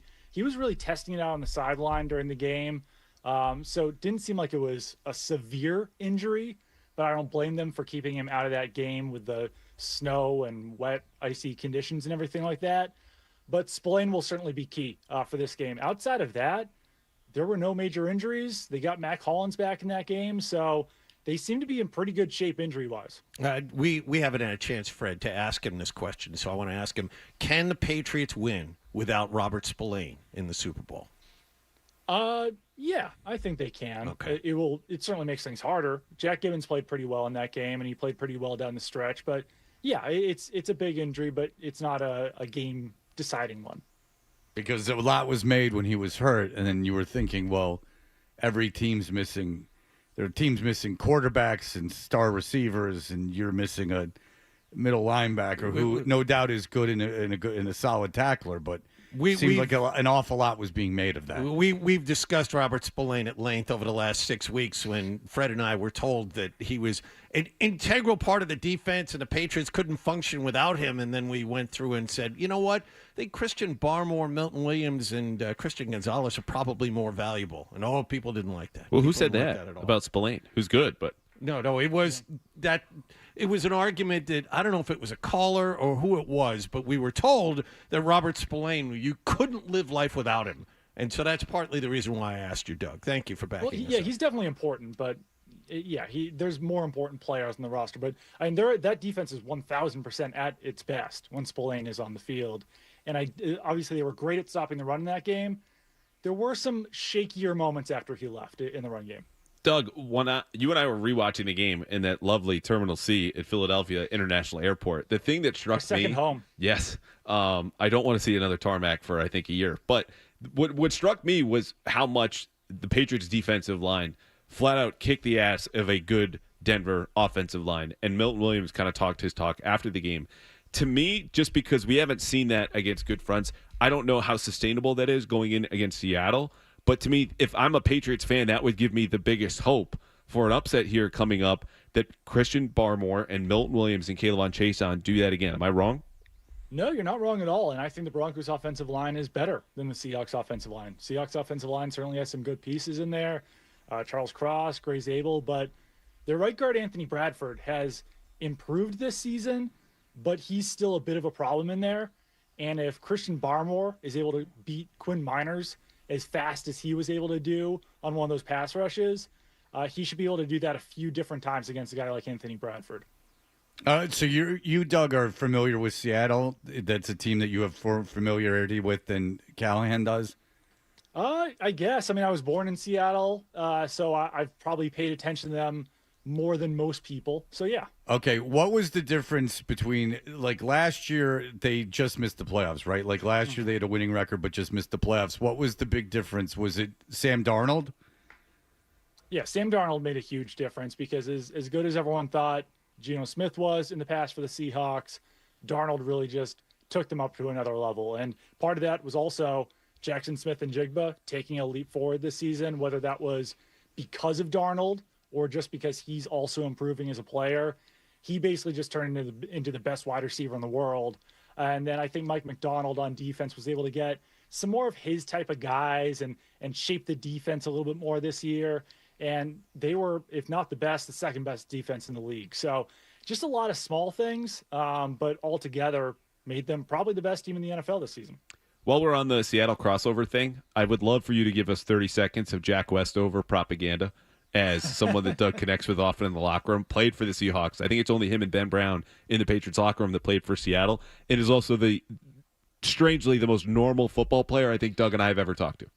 It's true, which for a fullback I think is pretty rare. Hey, I would give Jack Westover more opportunities in the passing game. The guy had 400 receiving yards during his senior season at UW during their national championship run. So, yeah, Westover, probably the nicest guy on the team. So always hoping for the best for him. Yeah, he doesn't get saddled with all that strain from playing. So, you know, he's able to. He's got a hard job.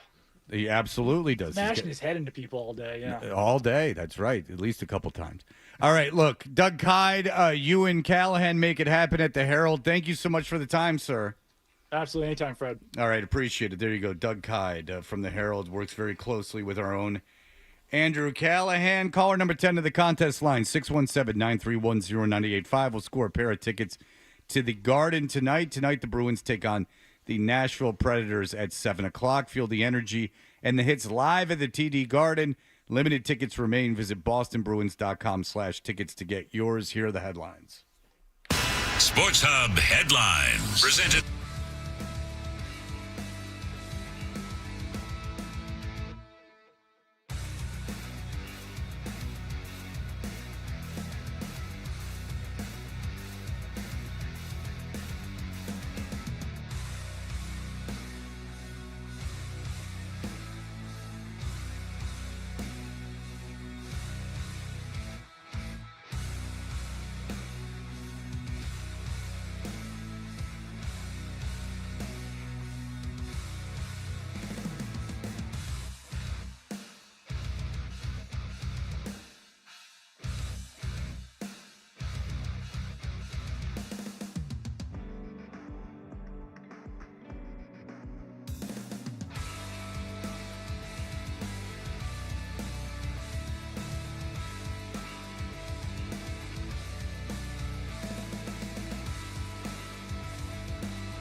jail after this. He was hard. People make jokes harder than most. He was down by law. You keep being sarcastic, but he was he was in jail for felonies after this, like legit criminal. quite legitimately a criminal, not a crimes of passion either. He was very involved in the Canadian drug trade. People make fun of Snow at your own peril. Anyway, Andrew Callahan's here, and as we were planning the show early this morning, as a goof. Thank you to John for finding this, but he'd found this Dr. Chow who was reporting that he thought that May had hurt his shoulder. I thought it would be funny to goof on. We decided to do it at 7 o'clock. Then Callahan, his face started twisting and contorting as we were talking about it. Like I'd stared into the covenant. Really, as he was completely unsure of what he should say. He was completely worst poker face ever. And John, Mike Vrabel was doing his interview over there on the radio, and what did he have to say? The question to him was, is Drake May 100% healthy today? That's a terrible way to ask it. Oh, God. Go ahead. That was the end. Vrabel? No. How about this? What a terrible way to ask that question. Is he 100% healthy? No. Guess what? He's been playing football for 21 weeks. All right. So no, he's not healthy. That's what Vrabel answered. There's not a player on our team that's 100% healthy. He gave him an out. Yeah. See, bad interview. Not just saying that because it's on EEI. Bad interview. No. If you got the coach, which is not any interview, I'd like Vrabel. He'd be fine. It'd be better than what's going on there. But I would not say it that way. I would say, did May hurt his shoulder in that game? And if he's and then he would be evasive, and you could say, people are saying he was favoring his shoulder. Did you have any conversations about his shoulder? You keep it extremely specific to the body part. Am I right or am I wrong, Callahan? You're totally right. Thank you. This is how it used to be with Bill, where, again, you understood he is as disciplined as a coach there is. Speaking at a press conference, he's prepared. He's going to stick to his message. And it wasn't in an aggressive way. You just had to think and prepare like him and almost treat him like a witness on the stand. And Vrabel is much more open and thoughtful, but injuries are the one area where he gets very Belichickian. Which you understand. There's competitive advantage. There's absolutely no incentive to give anyone any information about my players. The incentive is actually to not. That's the difference between gamesmanship and things like that. There's a good reason for coaches not to do that, but they also, Vrabel wants to come off as affable. He doesn't want to be completely hated by the media. There's business reasons for that, and whatever. He seems like a smarter guy than Belichick overall.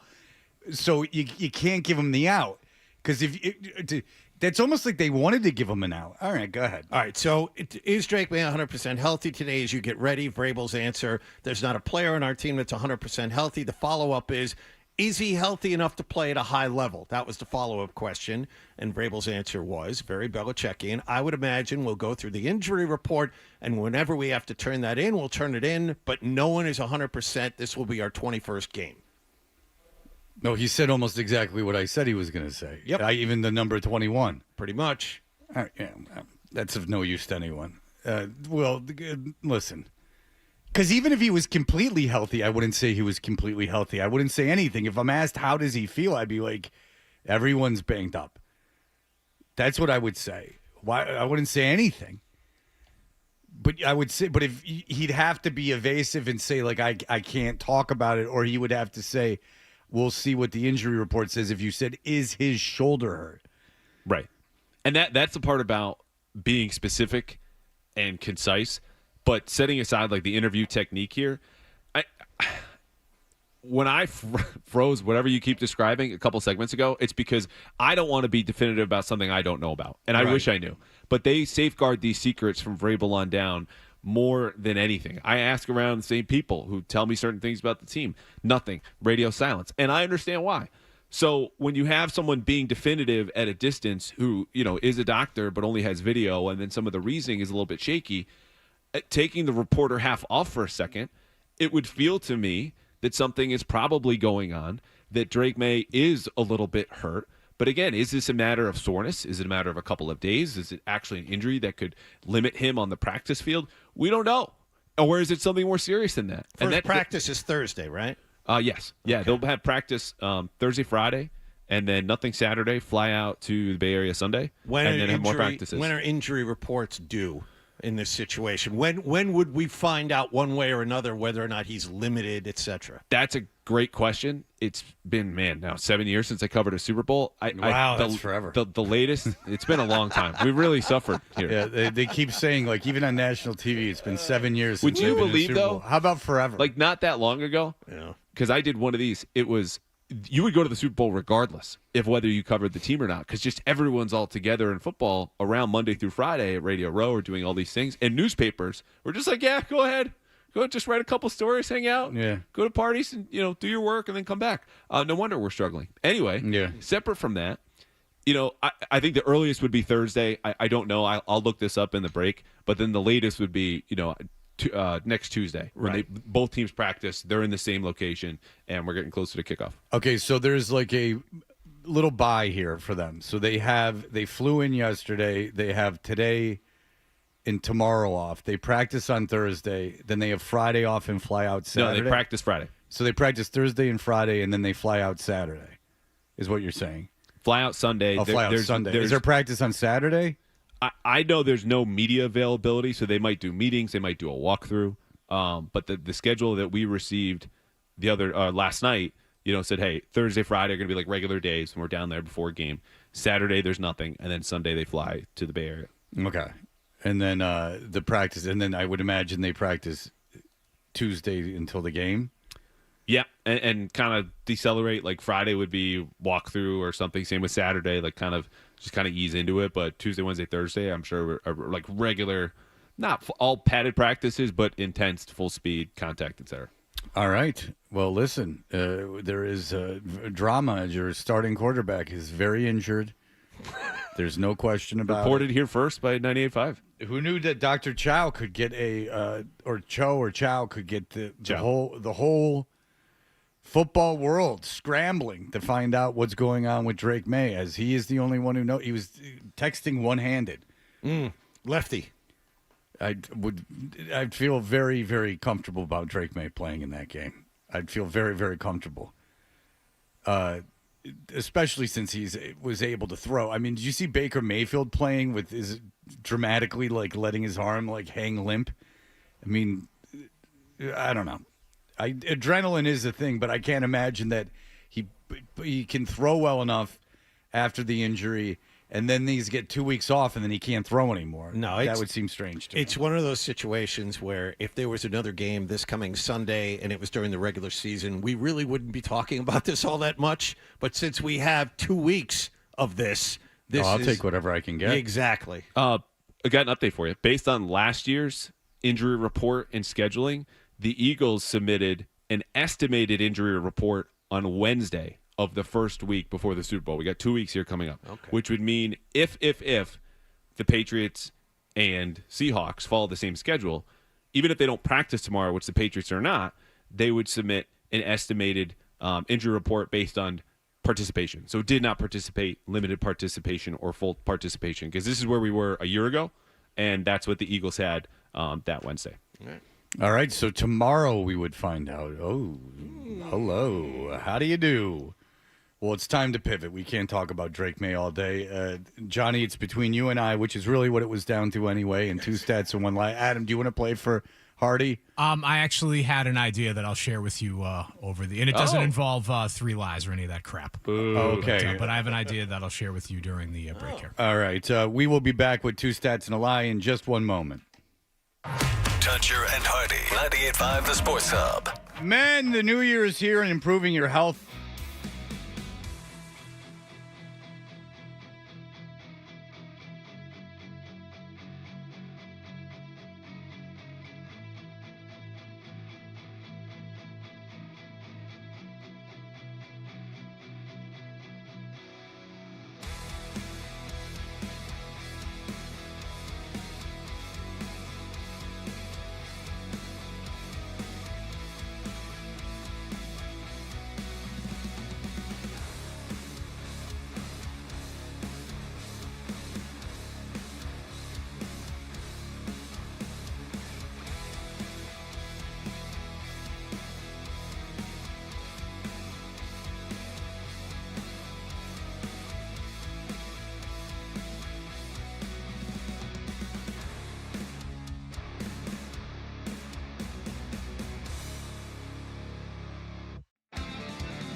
This is Boston's home for sports. The flagship station of the Patriots, Bruins, the Celtics, WBCFM and HD Boston 98.5, the Sports Hub. Beasley Media Group station celebrating 65 years of broadcasting. Essential Sports Hub headline presented by Celsius Energy Drinks. It's a good news, bad news thing for the teams this morning. The good news is the Celtics beat Portland 102-94 at TD Garden. Jaylen Brown scored 20 points, and the Celtics not only raced away to a 23-point lead early, they never gave it back, even though Portland hung around for most of the night. Defense, I think we held any team. You keep a team under 100 points, give it a chance, opportunity to win. So I think defensively, I think we did that, and offensively, it wasn't crisp as it could be, but we did enough to get the job done. Celtics host Atlanta tomorrow night. Ron Harper Jr. yesterday named to represent the G League in the Rising Stars competition during All-Star Weekend. Bruins were beaten by the New York Rangers 4-3 in overtime at Madison Square Garden. Elias Lindholm, 2 goals in the loss. Bruins back home to play Nashville tonight. Ryan Johnston and Bob Beers have the pregame at 6:30 and the face-off at 7 here on 98.5 The Sports Hub. Patriots finally able to fly home from Denver yesterday after being delayed due to the weather here. They'll practice Thursday. Next up, Super Bowl 60 against Seattle out in Santa Clara, California, a week from Sunday. And Drake May won't participate in the Pro Bowl games this weekend, so the one and only Shedeur Sanders has been named to replace him for the AFC. Sports Hub headlines are brought to you by Dr. Matthew Lowe Presti and Leonard Hair Transplant Associates, the hair doctor of Hardy, Wes Welker, and Christian Fourier. Call 1-800-GET-HAIR for your free consultation. I'm John Wallach on Boston's Home for Sports, 98.5 The Sports Hub. Your next update at 8:30. You actually coaching the game, or it's just that is. I feel so strongly about that. I can't even tell you. Boston Talk Sports here. What do we got? The Sports Hub. It's never changed. It's never changed. It's the same thing over and over and over and over. It's just never good. It wasn't funny the first time. Toucher and Hardy, mornings on the Sports Hub. Drew's got 2 stats, baby, but only one lie, maybe. 2 stats, 1 lie. Won't you give it a try? All right, we are Toucher and Hardy. Andrew Callahan is in for Hardy today. Hardy is, of course, sailing the 7 seas, where he can tell he's lonely because he's texting Adam and I quite a bit. And, he texted you too? Yeah, he texted both of us. We were both on those texts. Literally when you and I were having the conversation we were having during the break, he was texting me without knowing we were having the conversation about the conversation that we were having. About 2 stats and 1 lie? Yes. Is he listening to the show? Yeah, I believe he is. Or maybe he just knew that we were going to move it to 8 o'clock today. I don't know how he would have known we were moving it to 8 o'clock today. Hi, Hardy. Miss you, bud. That's kind of sad. I think that he'd be enjoying himself more. A lot of downtime with no family around. A lot of downtime. Yeah, that was the thing. That was like going into, like, you're going on a cruise and like his schedule was pretty open. Like, even if he had something every day, it was only like an hour or an hour and a half. You know, it's 22 hours a day and like not having anything to do on a boat. Can only stare off the deck for so long. What did he say he was going to do? He doesn't drink, you have to remember. Yeah, so like that is really, if you're on a cruise and you're not drinking. Is he going to talk to the captain?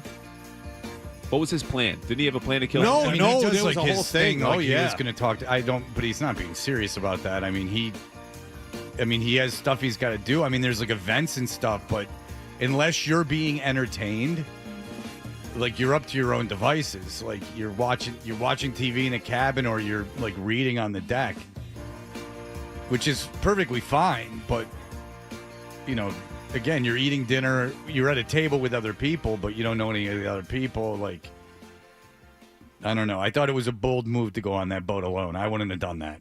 I would have at least needed a friend, somebody to go on the boat with me, a kid, a friend, one of my kids, a friend, a girl. I need someone on the boat with me.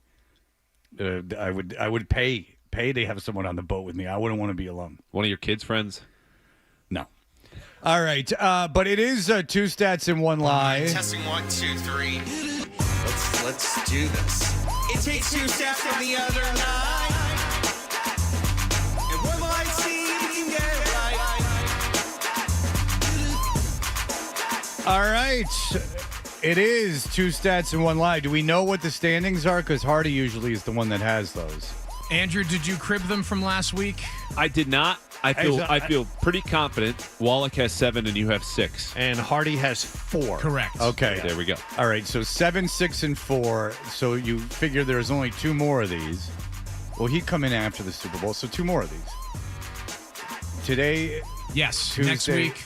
Okay, so And the there's week 3 ones left. Yes, including today. Including today. So, basically the best Hardy could do is tie, and if he doesn't play today, that's not an option. So we figured we'd make things interesting and have a guest contestant, and playing for Hardy today will be young Nicholas. No!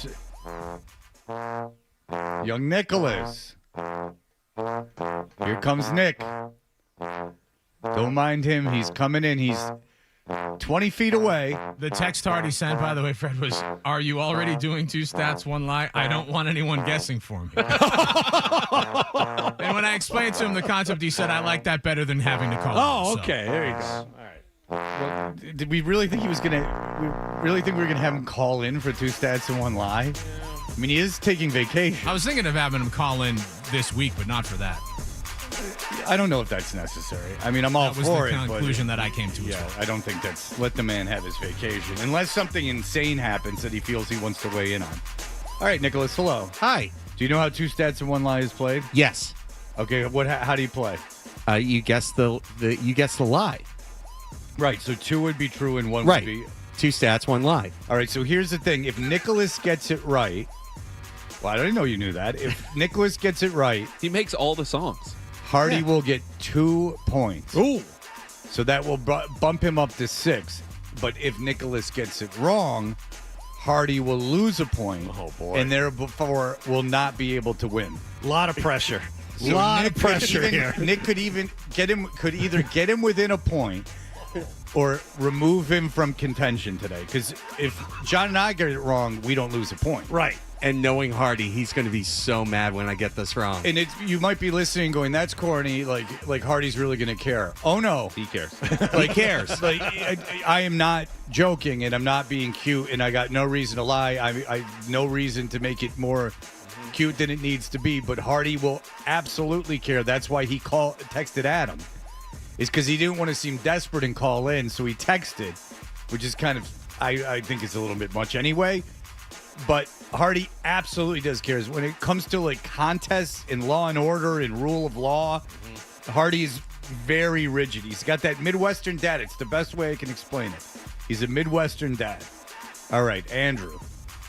3 lies are off the table because I hit that last week. Yes. And So- Hardy was pissed that he missed it. By Like, he the talked way- about caring about this, actually upset. By the way, I bet you he's talked to you about it off air. Not maybe this one, but has talked to you about this contest off air at one point. Go ahead. by the way, good for us because there were only supposed to be 3 during the season. I nailed it once and you nailed it once. That was pretty good. 2 out of 3. We did And it very kept well. it competitive after Yeah. Wallach pulled away. Well, There was still a way to only pulled away because of the rule in the first place, so let's not pat ourselves on the back too hard. All right, Andrew, what do you got? Number 1. On Super Bowl Sunday, Drake May will be younger than Tom Brady was when he made his first NFL start. So on Super Bowl Sunday, Drake May will be younger than Tom Brady was when Brady made his first NFL start. Number 2. Sam Darnold has as many career pick sixes against the Patriots as he does touchdown passes. Number 2. Sam Darnold has as many career pick sixes against the Patriots as he does touchdown passes. Number 3. It's like a library in here. Mike Vrabel had a touchdown or takeaway in every Super Bowl he played. Number 3. Mike Vrabel had a touchdown or takeaway in every Super Bowl he played. All right, these are hard. Yeah, very These hard. are all hard. You came with you had some time at the airport yesterday, I see. Yes. Yeah, you had some time to kill at the Philadelphia International Airport. Well, Nick, since you're the guest participant, let's have you go first. I want to see how you finagle through this. Should we have music? No. Yes, this is uncomfortable. No. Come on. Stop it. Nick, don't let them interrupt you. I know. I'm just processing it. I want to say I was thinking number one, but then I heard the other ones. What was number one? Drake May is going to be the youngest quarterback to be in the Super Bowl. That wasn't what the question was. No. Nope. Different. Did you felt no need to write anything down? No. I was trying. You were trying to use that noggin of yours. I'll repeat it. Drake May on Super Bowl Sunday will be younger in his first Super Bowl than Tom Brady was when Brady made his first NFL start. Yeah, so you weren't even in the ballpark. No, I wasn't. What was the second question, Nick? Sam Darnold has more. I don't know. You caught me off guard. This is great. Well, you knew we didn't call you in after you had read the questions. All right, listen. I was working on. What was the first question? It had to do with a. You know he's going to get this right. No. You know what it is now? Go ahead. You're talking too much today. Listen, he really is. Yeah, it's annoying. You. All right, go ahead. So, what was the first? No, this question? is what's happening right now. Now I'm getting my nerves. They're getting all like flustered and everything like that. And now I'm getting all nervous and whatnot. Okay. Yeah. Understood. What was the first question? Drake May will be the youngest starting quarterback. No. Drake May will be younger than Tom Brady was when he was in the Super Bowl. No, made his first NFL start. In his first NFL start. So Drake May on a week from Sunday will be younger than Tom Brady was when he made his first NFL start. Mm-hmm. Okay. The second question is that Sam Darnold in his career has as many pick sixes through interception return for a touchdown as touchdown passes against the Patriots. So when he played the Patriots, he threw as many or more pick sixes than he did touchdown passes, which would be quite an accomplishment. Right. Remember, he played for the Jets. Yes. Yeah. Okay. And number 3 is Vrabel had a TD or takeaway in every Super Bowl he played in. Now, these are hard, so I can't. I'm just reading. I wrote the questions down, so I'm just reading you the questions. I'm going to do that for Nick, unless there's any objection. No. Well, I think he's got it now. All right. Yeah. Okay. So if I'm going to choose out of those 3, I think number 3 is the lie. Okay, fair enough. Vrabel had a takeaway or touchdown in every Super Bowl. Fair enough. Nick guesses 3. If he's right, 2 points for Hardy. If he's wrong, Hardy can wish it away for the rest of the year because there's no getting back into it. But I helped Nick let the record show. I helped Nick. He explained that he was nervous and that the caring, fatherly part of me stepped in and saved the day. You know Just what that remember is? Nicholas. Fred's a good friend. Thank you, buddy. Yep. That's why I got it in front of my station here. Walt, you're talking too much. If you ever watch Felger, Listen to him feeling himself here. Well, so he's calling you on the same thing. You know, if you watch Felger and Maz, there's a picture of me and you right there. Right. Yep. If you if you watch NBC Sports Boston and you watch Felger and Maz, I don't know if it's true for the midday because I'm not home, but there is a picture of Nicholas that he gave me for my birthday that says "Friends." Yeah, there it is. Right there in front. You can see it whenever Maz is talking. Maybe All one day. It's a good picture. You'll get the same gift. Maybe if he settles down, get him like a chloroform or something. All right, John, you're in the lead, so you will go second. Nick guesses 3. All right. I believe that Drake May will be younger than Tom Brady. He was a young quarterback when he entered the league. I think he was 20 when he entered the league. I think that Brady was older when he made his first NFL start because he went to he was a fifth-year guy when he came out of Michigan. So I'm going to say 1 is true. Mike Vrabel has had a touchdown or a takeaway in every Super Bowl he's played. I remember him at least. I remember the touchdown catch he made against the Philadelphia Eagles in one of the Super Bowls, and I think he had a takeaway in another Super Bowl. So I'm going to say that's true. I say 2 is the lie. Sam Darnold has as many career pick sixes as touchdown passes against the Patriots. All right. Brady did not play 5 years in college, did he? Brady played 4 years in college. He just was usurped as starter and then reinstated. The hotshot kid from Brighton, Michigan. Was it Drew Henson? Drew Henson. Yeah. First-round pick of the New York Yankees. Oh, that kid was a big deal when he was in high school. Brady redshirted, so he was there. He did, so he was there for 5 years. Okay, so Brady was there for 5 years. That means he comes out when he's 23. John, so he started his second year? Yes. So 23 would be 25. So definitely one is true. Yep. That is true. All right, let me write that down. So I don't remember anything Vrabel did in the Super Bowl. I was in college, and I don't care. Darnold, I did see play. And so I'm saying that number 2 is true. I'm saying Darnold was really bad against the Patriots, really bad. Darnold played when the Patriots were still all right, and when he was with the Jets, and he was bad. So let's say he threw 1 touchdown and 2 pick sixes, or 2 touchdowns and 2 pick sixes. I'm saying 2 is true. I'm going to say 3 is the lie, because I have no recollection of the Super Bowl, the first Super Bowl Vrabel played, and I don't know. I wasn't watching these things.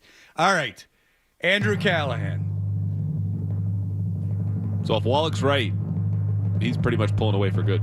No, if Wallach's right, I got to get the next 2 right, and he's got to get them both wrong. Well, you don't have to worry about that. You 2 are correct. Hardy. Andrew's got 2 stats. Andrew's got Number 3 was the lie. But he's got 1 lie. Did not have a touchdown or takeaway in the first Super Bowl or his last, the one against the Rams in 01, and then he lost to the Giants at the end of the 07 season. Sam Darnold has 1 career touchdown pass against the Patriots and 1 pick six. He did not, though, throw that with the Jets. He threw it with the Panthers in 2021. Another fun fact, he has as many safeties against the Patriots as he does touchdown passes. Oh, man. So the Patriots have scored more points off of Sam Darnold dropbacks than Sam Darnold's offenses have against the Patriots. Okay, so let's go through Sam Darnold's career, where he was and where he is now. So Sam Darnold is on a Super Bowl team favored by quite a bit to win the Super Bowl. That's a big spread. 4.5, 5, 4.5, whatever you got. He is not, they're not there despite him. Now, look, that's a very complete team, but he has played well. He played well in the NFC Championship game. He is the reason they won that NFC Championship game. He played great. Mm-hmm. He was so bad for the Jets. And by the way, I will hand it to the Jets writers. They all said, this kid is really, smart. He's really composed. He's really athletic. He's really big. They all were like, we don't know what's going on. So just Adam Gase fooled the NFL because he worked with Peyton Manning, who I could have coached. I could have coached Peyton Manning at a certain point in his career. You give me Peyton Manning in his 30s. I've heard the guy talk about football. What do you think I would have to do? I would just have to have the video ready. Adam Gase because Manning called the Jets and pitched Gase to Woody Johnson. Mm-hmm. So they hired that idiot. And that guy was basically conned his way through the NFL. What's he doing now? Is he even in football anymore? I looked it up a while ago. I don't think he has an NFL job at the moment, Adam Gase. Oh, does he have a high school job? This is going to send us elsewhere. I think he was consulting on that podcast Belichick did with Matt Patricia. Consulting? Coach. Yeah. Oh. What a collection of brains. There's the rest of the show. Wow. I have Sam Darnold's career stat line against the Patriots for you, by the way, because this is all entirely unbelievable, even though we all watched all these games and the ghosts that he saw. 51.9% completion percentage. 1 touchdown. 9 interceptions. 9 sacks. A passer rating of 41.2, which is fewer than 2 points higher than if you threw every pass you attempted into the ground. Poor Sam Darnold.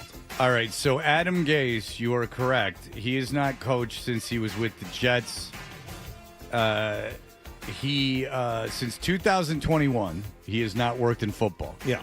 As of 2025, Gase has not been employed in the team since leaving the Jets. In 2024, he joined the 33rd team as a strategic advisor alongside former NFL head coaches Bill Belichick and Matt Patricia. Woof. Belichick has the worst surrounding cast of people. It is really amazing who he surrounds himself with. It's because that dwindling number of people that will just say yes to him. Because now what's the incentive? Lombardi got the money, so really what's the incentive? This is one of those deals where loyal to a fault definitely applies. Oh, yeah, you can ride out the ass-kissing, coattails of a controversial guy. There's a time where that luck rides out, and the fall can be very, very harsh. But, I mean, you're skimming the bottom for an Adam Gase to be part of your strategic consulting. Ugh.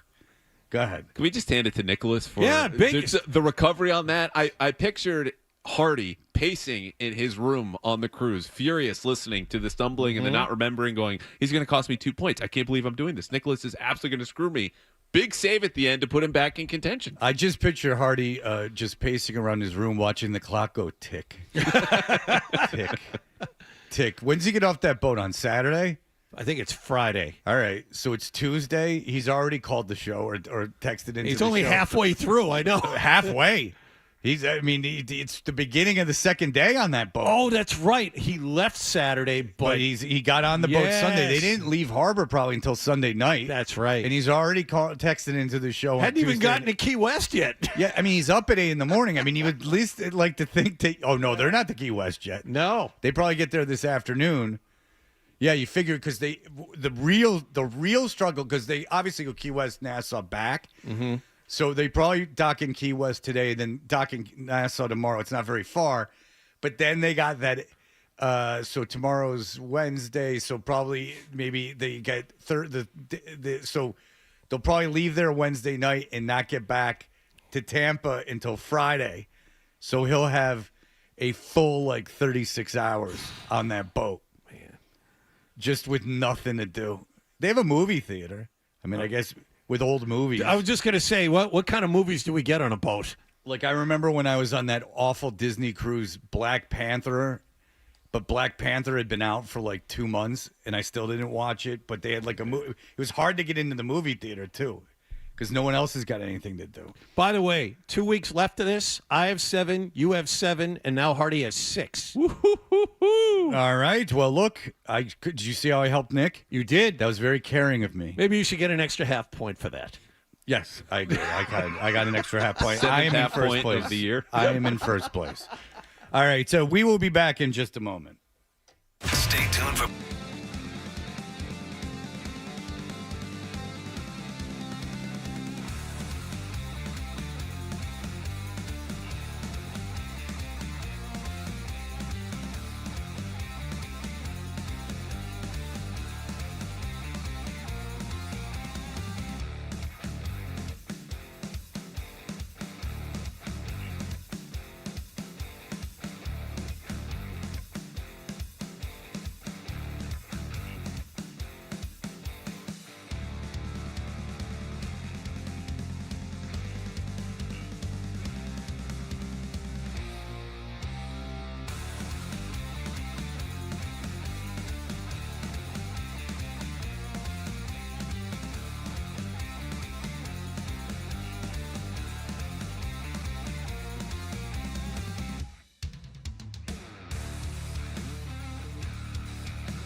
98.5, the Sports Hub.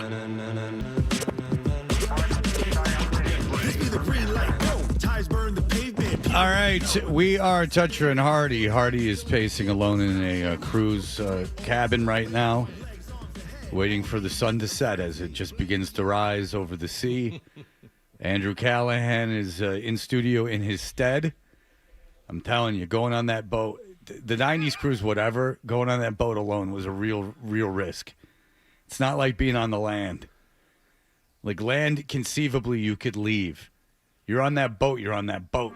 They'd have to send like a National Guard helicopter to like lift you off of it. There's a sense of claustrophobia that can set in. I'm wondering if he actually had that thought. Can I call someone to get me off this thing? Well, he does now. Well, I mean, you get to Key West, I mean, you could easily get out of there. You can easily get out of Nassau. But once they leave Nassau, he's on that thing for, I bet you, 36 hours before he can get off. And just because they dock doesn't mean you can get off.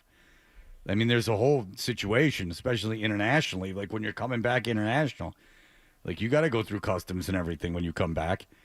So you're stuck on that thing. And that's why, every deal on a boat involves alcohol, because if you're drinking all day, then it's like, who cares? Like you're just drinking and that's the entertainment. It's just you're getting wasted and that's your entertainment.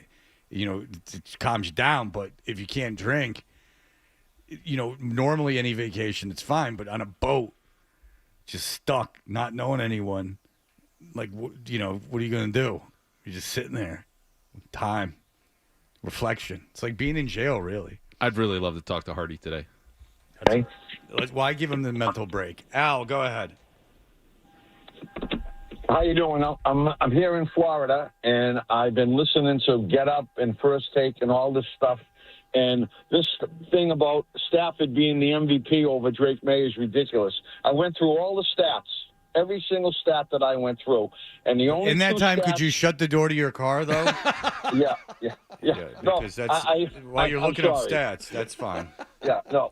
And anyway, I looked at all the stats with my, at my country club, and people don't realize that Drake May was better than him in every single category except for touchdowns, and he threw for 300 yards more.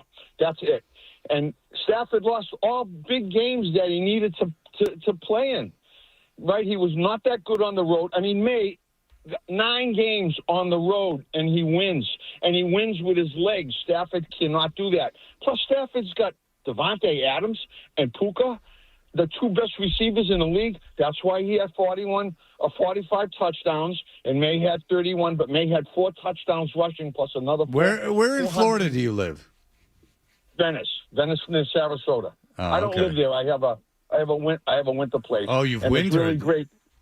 Yeah, and it's really great being a Patriots fans down here, because there's a lot of people from New York with the Jets and the Giants, and it's just wonderful. But he got a better QB rating. The whole Florida ruined. Ugh, paradise. Now it's just a bunch of people that care about Drake May's MVP stats running around with the car doors open. Boo. Venice, is that near the water at all? What's that? Is it Venice? Is that Venice, Florida? Is that It's on the Gulf side. Okay. Yeah, there's Venice Beach, right? Yeah, it's not that. No, Venice Beach, you're thinking of California. Thank you. No, completely. Got the car door open on my completely brain. Different vibe. Brady, hello. Hi. So you worked on a Disney cruise. I did. I lived on a cruise ship for 8.5 months. And what did you do on the cruise ship? I was a singing and dancing Disney princess.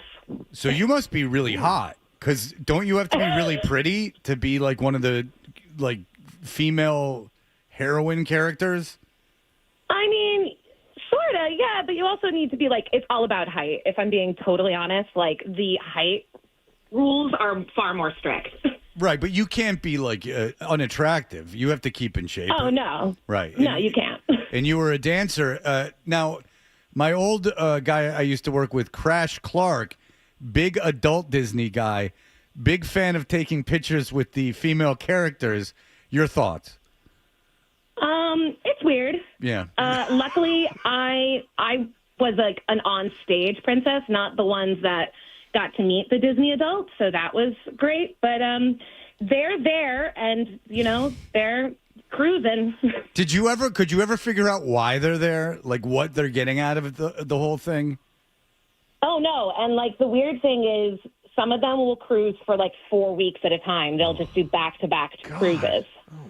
Now, do you guys as staff talk, like, about them when you guys are all together away from the guests? Oh, absolutely. Absolutely. There's not a lot else to do. So wouldn't you just, if you're an adult, just knowing that, being an adult on a Disney cruise, that the staff that you're all, like, trying to interact with all looks down at you, wouldn't that, I mean, in a certain way, every time you're in the service industry, you're looking down at your customers, but not as a lifestyle. Like, you're just, your whole identity, the whole cast can't stand you. Go ahead. I mean, they're very odd, but like you said, it's the service industry, so especially because it's Disney, there's a lot of, like, have a magical day, and, oh, that's so great. And then you just get behind closed doors, and you're like, oh, my God, have you seen this human? So what was it? So you lived on the boat for 8 months? Yeah. Now, were you in, like, a higher tier of the boat because you were a performer? Yes, thank God. Like, I had my own cabin, I own bed, like, not a double room or anything, but the lower you go in the ship, the rooms start to get smaller, and then they add more beds and more beds. Like, there were rooms, like, really far down, like on deck C, that had just 2 bunk beds in it and 1 bathroom. Oh, Jesus. And so when you're on the boat, are you just, like, are you guys partying every night and stuff like that? That's exactly it. Yeah, we can't party with guests, and, you know, we have to look a certain way when we're in a guest area, but there are 2 bars, at least on my boat. Like, there was an officer's bar, and then there was a crew bar. And, you know, this was a couple years ago, but, like, a rum and Coke on the crew bar was $2.50. Oh, wow. And so was everyone hooking up with each other? Because that could get awkward. Yes. 8 months on a boat. Yes. All right. Yes. So basically, if you got drunk and hooked up with someone, you saw them every day for the next 8 months? So it depends. Like, the performer contracts are longer than, you know, someone who's working in dining or engineering. But, yeah, it could be a full week at least, because we had 7-day cruises. So you're at least seeing them in the hallways, in the mess, out and about, and everyone knows. There are no secrets on a boat. Did you ever hook up with, like, Goofy or anything? No, but Jack Sparrow was really hot. Well, that's Johnny Depp lookalike. Yeah, that's. Yeah. So I you mean, got he also Jack played Goofy, Sparrow. so- Oh, he did play Goofy. So, but you got. Again, tight. All right, so Jack Sparrow though had to be like the guy everyone wanted. He's kind of a bad boy Keith Richards type. There definitely was a love triangle going on between him, Cinderella, and another dancer. Okay, now what princess were you? Were you just a generic princess or a specific one? I told Nick, you got to guess, because you have to keep some of the magic alive. Okay, because I wouldn't be able to guess before. I do not recall any of the princesses' names. I know Cinderella, and I know Snow White. I know I took my daughter to Cinderella. There you go. You did it. Oh, you were Snow White. Did it. It was Snow White. Snow White's a princess? Okay. Very good. She's the first princess. And now you were raven-haired. Oh, I had a wig on. Oh, okay. So you're blonde in real life. Smart. No, I am a brunette. But I think this makes Fred an honorary dwarf. Yeah. Oh, which one? Do you want to be grumpy? Sure. Whatever fits. Whatever fits. I'm after all very, very small. Now, did you have to be taller than the male cast members then? No, so the children were the dwarfs in our show. We brought, like, kids up. Oh, that's good. And put them in half. Yeah. So child labor them sounds on the great. boat. Yeah. Now, how tall did you have to be Snow White? You said height's a big thing. So you need to be between 5 foot and 5'3". Ah, I see. Okay. I'm 5'2". So they really had to get little kids. I see. All right. Yeah. Because that fits the best part was costume. when the kids would wear flip-flops on stage, and then they'd trip and fall, and you'd be, like, standing there trying to sing and look really happy, and there are kids screaming on stage. But the audience had to be completely into it, because it's either kids or weird adults, right? Oh, yeah. No, they love it. They absolutely love it. Can you sing, before we go, can you sing a small portion of one of your songs for us, if you would? Sure. Whistle while you work. Ooh, ooh, ooh, ooh, ooh. Come on, get smart, get up, and start to whistle while you work. That you sound like the character. Look at you. Goodness. You know, Fred? All right, Brady. Well, it was a pleasure. Thank you so much for calling in. Thanks. Have a good one, guys. Go Pats. I appreciate it. There you go. Somewhere, some guy is strangely aroused by the "Whistle While You Work" song. I just like that the adult Disney people are looked down upon by the cast. The very people that you're there to experience in their own way cannot stand you. Well, thank you. That was well done, Grumpy. Really good interview. All the questions going through my head came out your mouth. But anytime you've been on a cruise or just see a cruise, you know there's like an ecosystem underneath the boat, but especially for the performers. I mean, 8 months on a boat, I don't care who you are. That's a long-ass time. And, you know, it's they got to make all that food. They got to throw all that crap away. I mean, anytime you stay on one, it's fascinating how they do all of it. 8 months. Yeah, 8 months.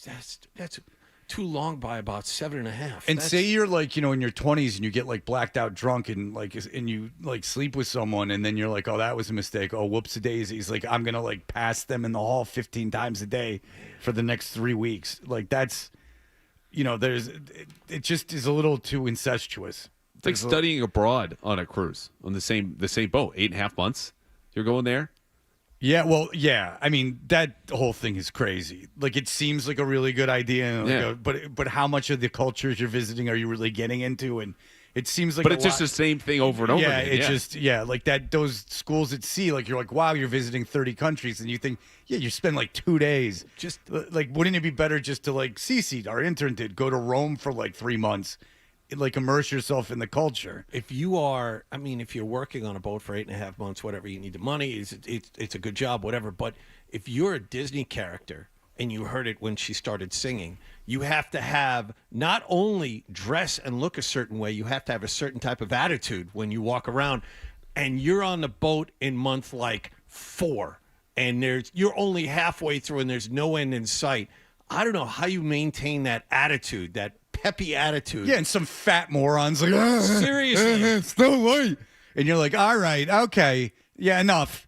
Yeah, I'm Snow White. You're also 45. Like, it's enough. Okay. How do you do that? Yeah, I'm a lady in a costume. Like, can we please pretend? And I love Crash, but I'll tell you, he sends pictures of him like holding the shoulders of like Cinderella, and not like he's being sexually aggressive. Not saying that. It's not creepy in a sexual way. It's just stupid.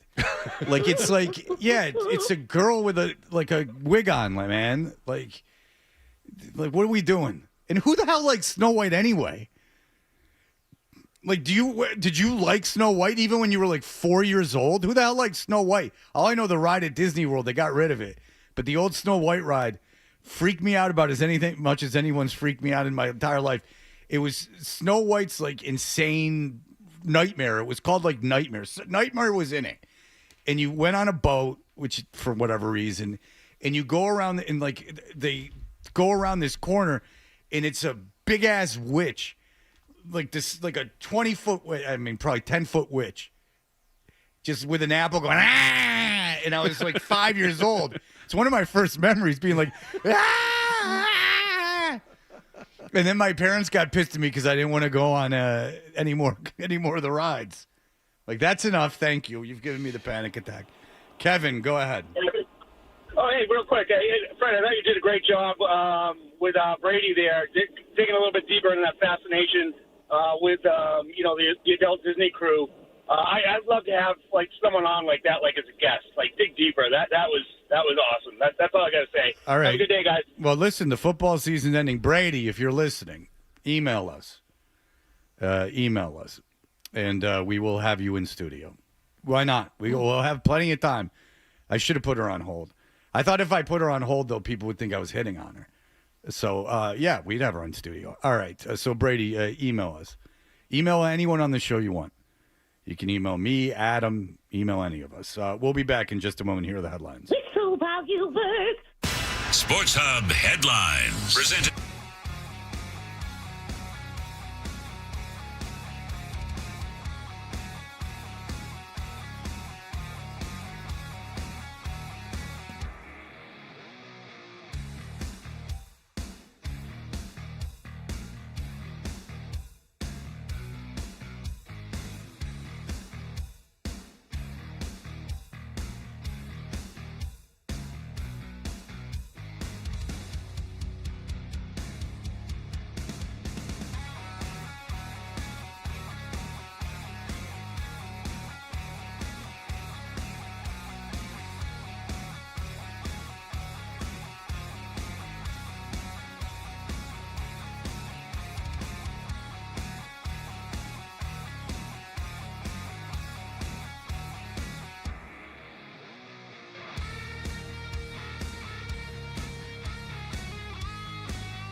like these. To climb up a tree. You know. We're the best friends you can be, my buddy and me. Now, more of your best morning buddies. Toucher and Hardy on the Sports Hub.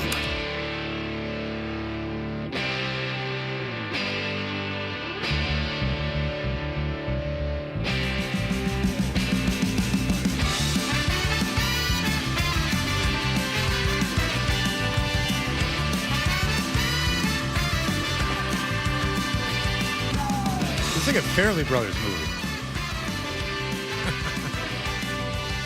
I showed my kids. I really thought my son would love There's Something About Mary. And I showed it to my kids when we were in theater room. And my son and daughter didn't like it, which is amazing. The scene where Matt Dillon and the other guy are being confronted by Ben Affleck, and the third guy that's into Mary, the guy that pretends to have a disability, who's not really disabled, goes, at least I'm not just walking around farting in her face. And Matt Dillon turns to him and goes, "You've been following us." That's right. They didn't laugh, so I stopped it and rewound it again. And I'm like, "You're watching this, and by then you've lost. If you have to repeat the thing, you've lost it." Yeah. But the way he delivers that line, and they're like, "Why is that funny?" And I'm like, "See, he's trying to be extreme, going, you're just walking around farting in her face." And then Matt Dillon seriously turns to him and says, "You've been following us," thereby implying that he had indeed been walking around farting in her face. And no, completely lost on me. But another old movie, if I may pivot, is The Warriors. Now, you have never seen The Warriors. No. The New York, very on-the-nose street movie about gangs of Coney Island and whereabouts in New York to New York. Yes, Regulate by Warren G. and Nate Dogg. They sample that The Warriors in the beginning of it. You've never seen it? Never. Well, you have lived it because you have been in New York where mimes in baseball uniforms with their only weapons being baseball bats take to the streets.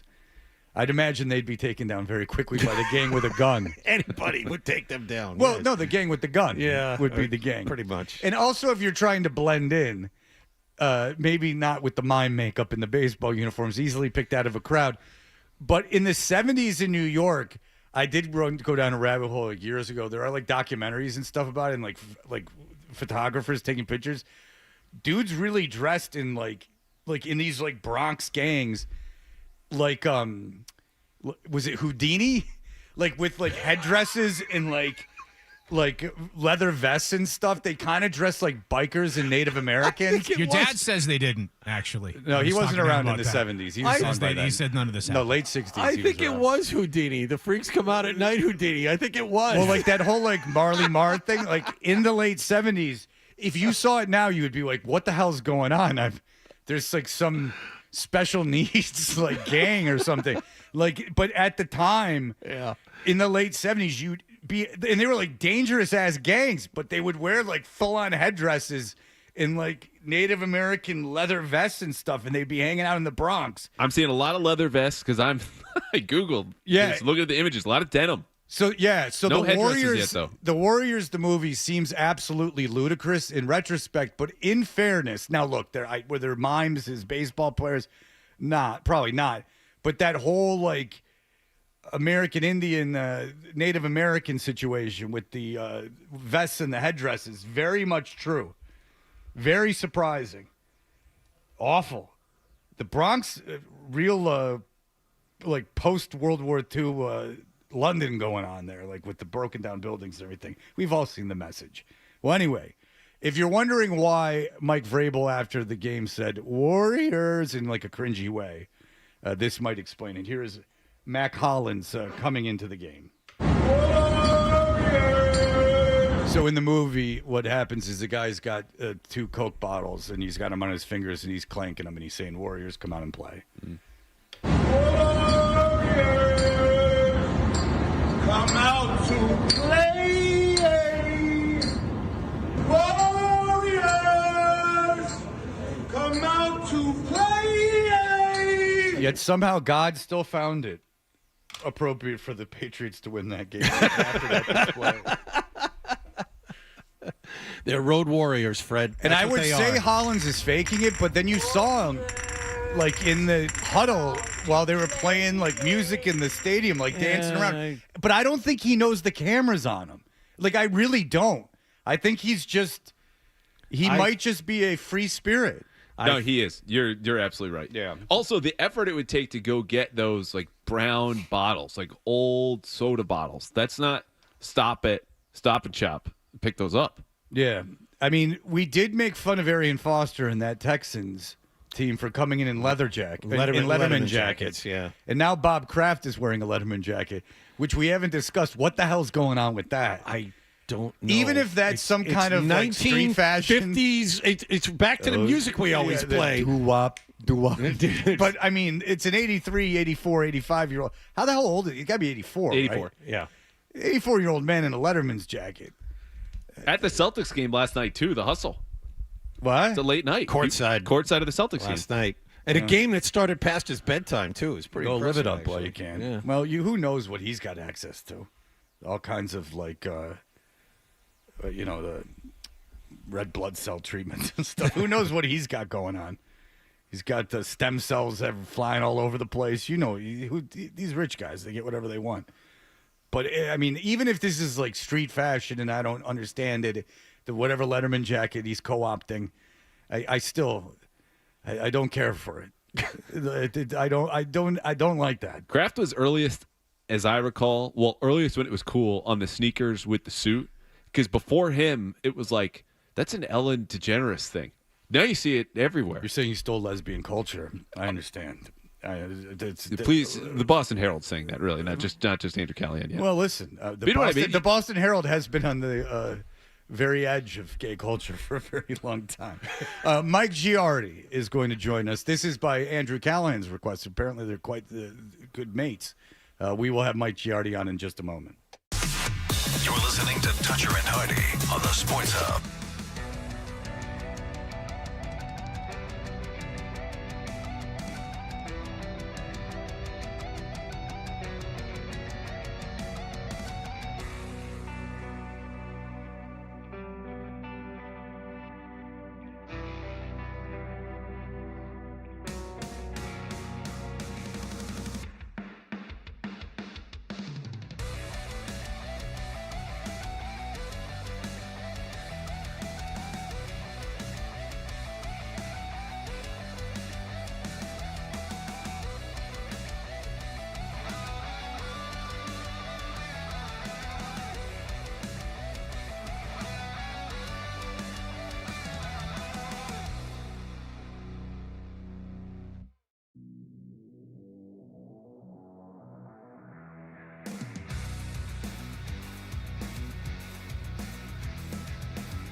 points in the win. Celtics continue this homestand tomorrow night against Atlanta. As for the Bruins, they were beaten in overtime 4-3 by the last-place New York Rangers. Elias Lindholm scored twice, but the Bruins couldn't hold a 3-2 third-period lead. They'll play again tonight at home against Nashville. Ryan Johnston and Bob Beers have the pregame at 6:30 and the face-off at 7 here on 98.5 The Sports Hub. Patriots were finally able to fly home from Denver yesterday. Next up, Super Bowl 60 against Seattle out in Santa Clara, California, a week from Sunday. Drake May will not be able to participate in the Pro Bowl games as a result of his team reaching the Super Bowl, so Shedeur Sanders has been named as his replacement for the AFC.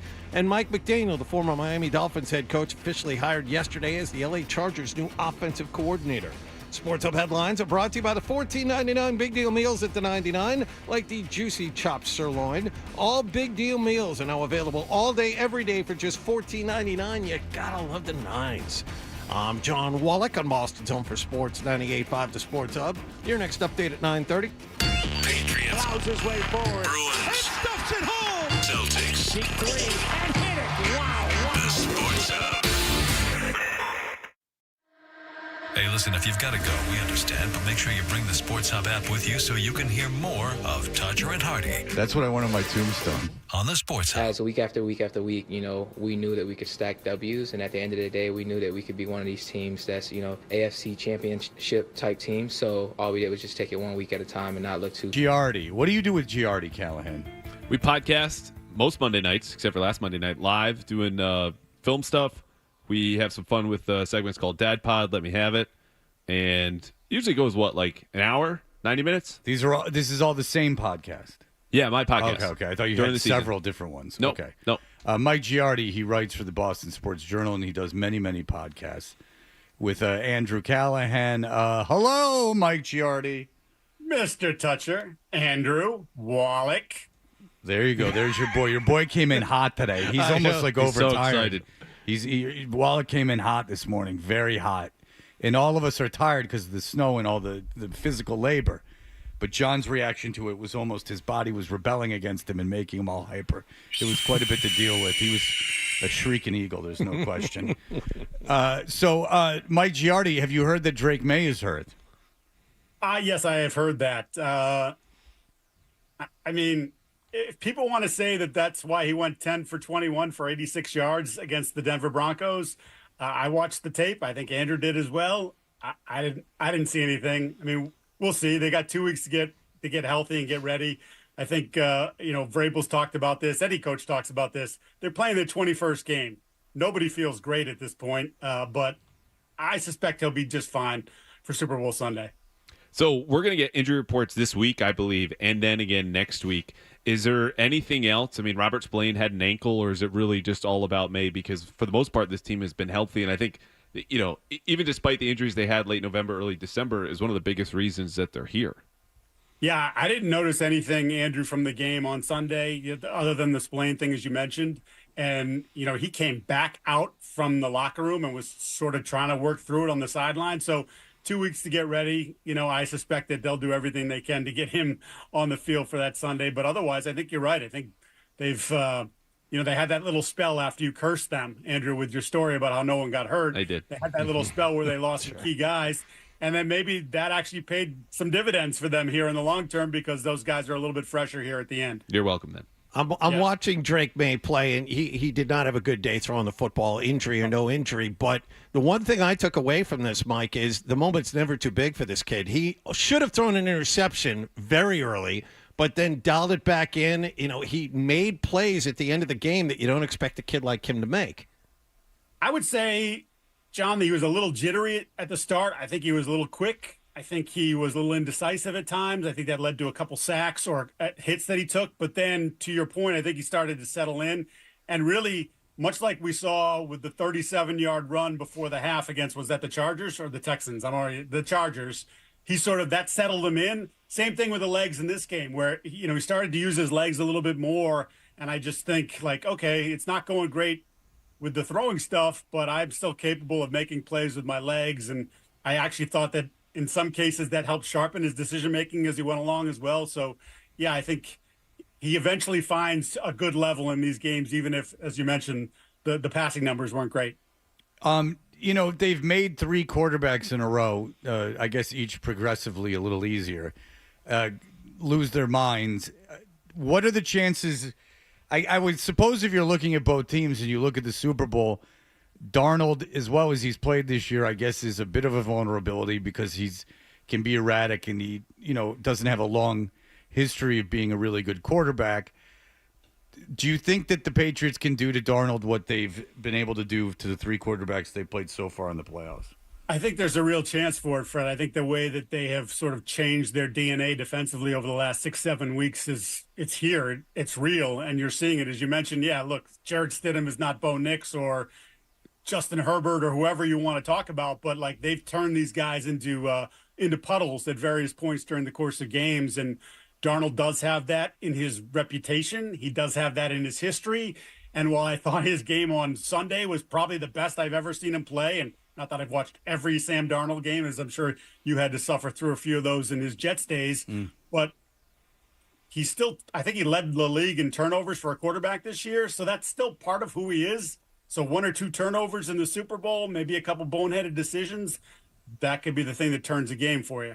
When I was sitting in Philly last night, guys, I tested 2 stats and a lie out on Giardi. He got it wrong. Really? He got this one wrong. He did. Yeah. What did he guess it was? He guessed the Darnold stat. Like I did. He I thought got it that wrong was the too, lie. Mike. Yeah. Yeah, it's because you guys are thick as thieves. It took me and Nicholas to come out and really nail Nick it. didn't even remember, and he got it right. That's all right. I talked Nick through Yes, it. you did. Mike, I want to ask you then, though, because I was talking about this with Wallach to the side. Do you have more confidence, just given what we've seen from Drake May, understanding the level of competition has gone up in the playoffs, but more competition that he'll be able to outplay an elite Seahawks defense, or given what you just described about the Patriots defense, there's no identity, they're blitzing and facing a potential vulnerability in Sam Darnold, that defense or Drake May, what gives you more confidence in this matchup? That defense, which I don't think, Andrew, I would have said even a few weeks ago.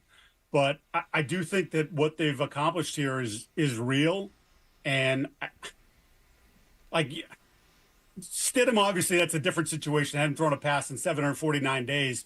But the way that they were able to heat him up and unnerve him is the same way that they did it to C.J. Stroud, who has 3 years in the league, is the same way they did it to Justin Herbert, who's been in the league for 6 years now. So I think you're sort of seeing that their approach and spin the dial, I hate that term, but however they are coming up with some of these blitzes and pressures that opposing offensive coordinators and opposing quarterbacks don't necessarily see it or have answers for it in the moment. And again, even if we're talking about the course of 10 dropbacks over the entirety of a game, if you can make a quarterback go 1 for 10 under pressure like they did with Jared Stidham for 4 yards, that's a healthy chunk of the game. I feel like it's replicable across the board and something that's transferable for this team. What is the biggest difference with the Patriots pass rush now? You mentioned they have kind of reimagined their identity defensively.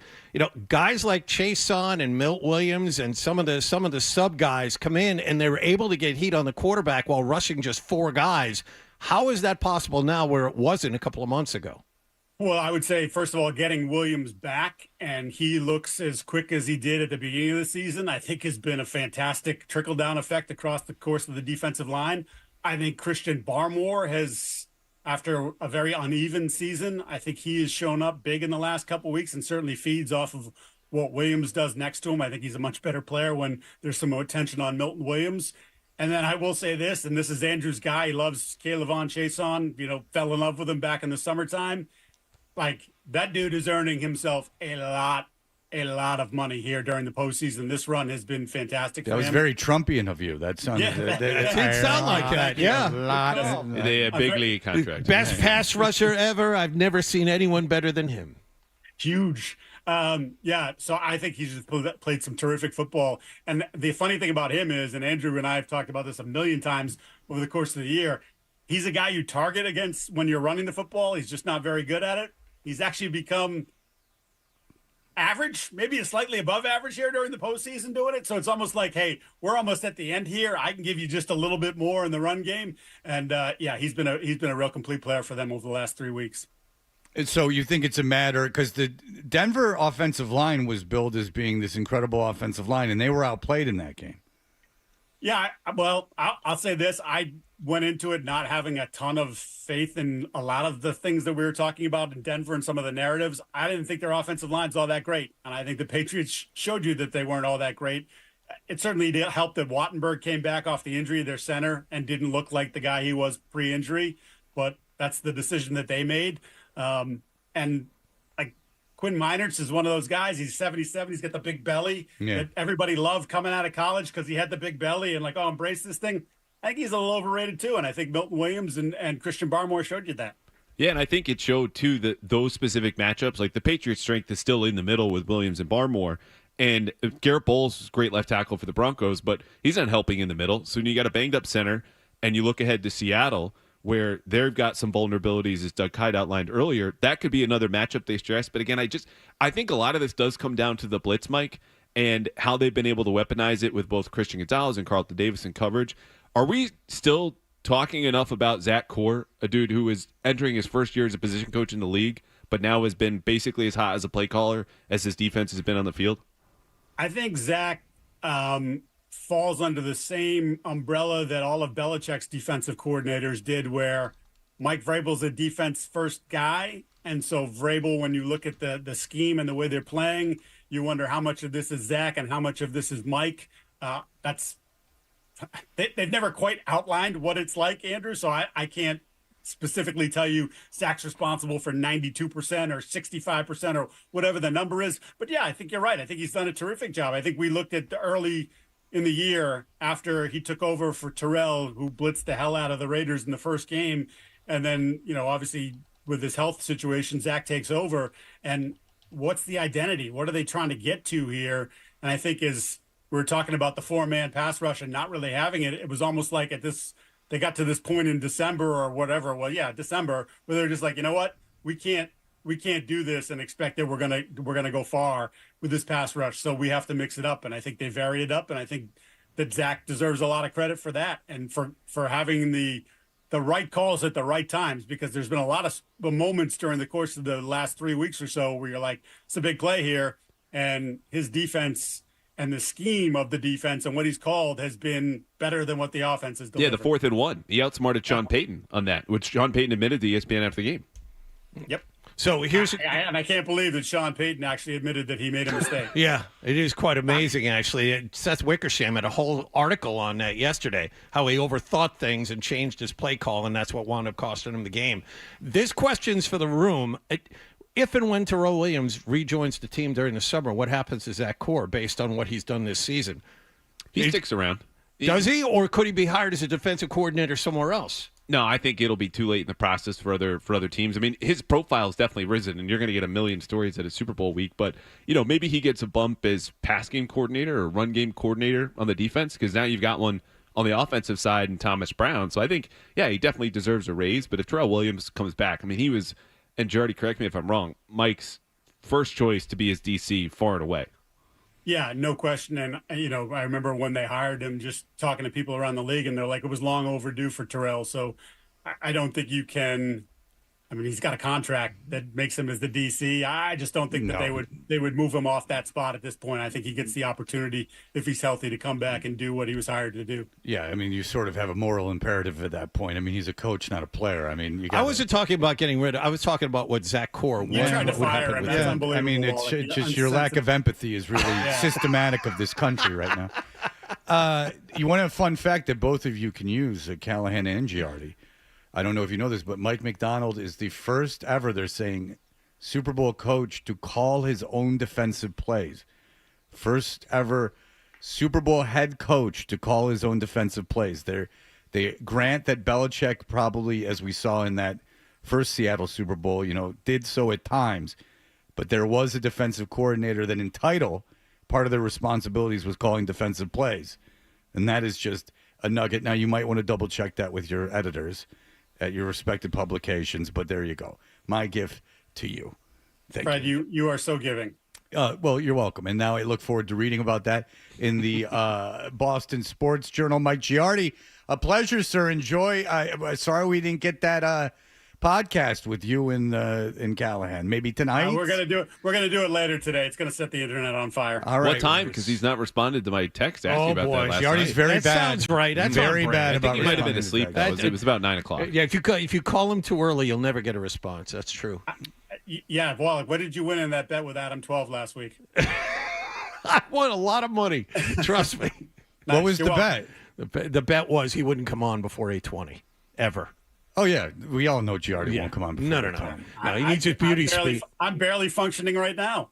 Yeah, I know. That's why you can't come on before 8:20. All right, Mike Giardi, thank you, sir. Thank you. All right, appreciate it. There you go, Mike Giardi. You can hear that kind of banter between the two of them in podcast Electric, form. yes. Well, listen to me. It's happening. What's going on? May hurt? You're fooling with your phone. What are you doing? I'm just toying with it. That's all. Oh, we're good.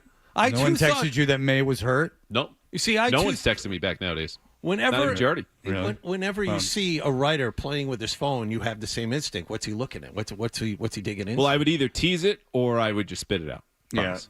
Yeah, not withholding. Breer sometimes gets all caught up in his phone, and then you realize he's just texting with Robert Saleh or something. You're like, big deal. And by the way, congratulations on the Titans and every writer for saying that's a good hire.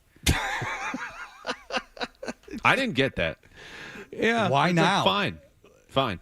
Solid. Just like why? No, it's not. At this early in the coaching process, is Saleh that hot a commodity that you felt like you needed to commit to him this early?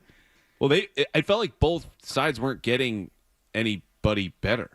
You know what I mean? Well, Like, that's not great. right. Considering there's only 32 teams and there's 10 openings, that you would think there would be an infinite amount of candidates. Yeah, but marriages stick around for that same reason. People just hang around. This is the best I got. That's the Titans right now and Robert Saleh.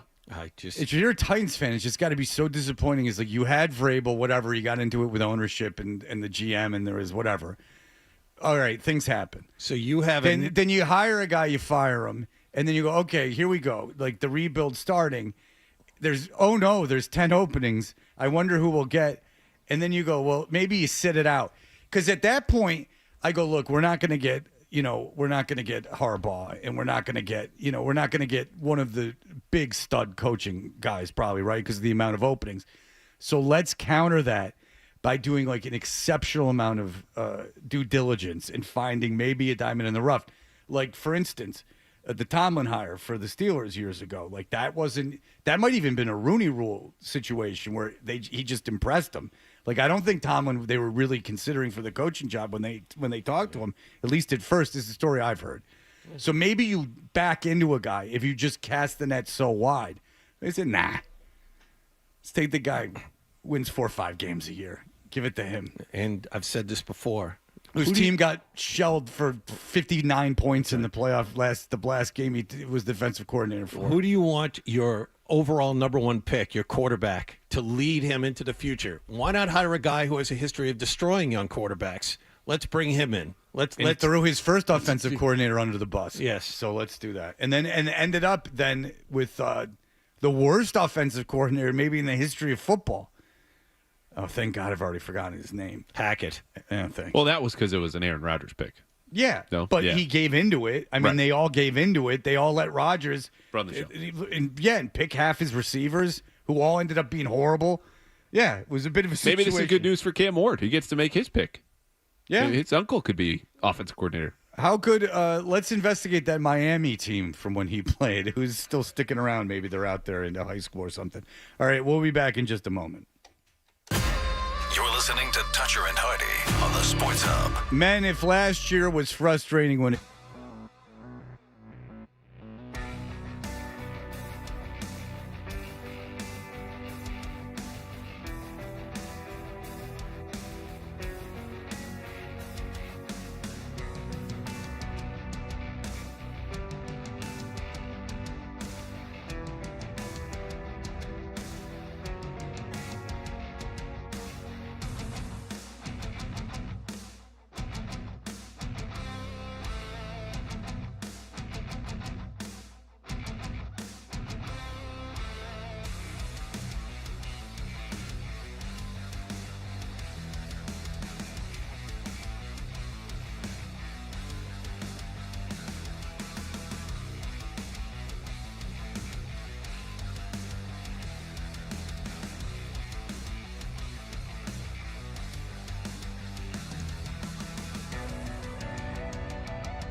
That's a great idea.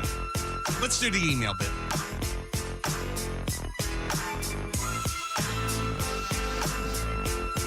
Hey, we are Toucher and Hardy. Our email segment is powered by Jeffrey Glassman Injury Lawyers.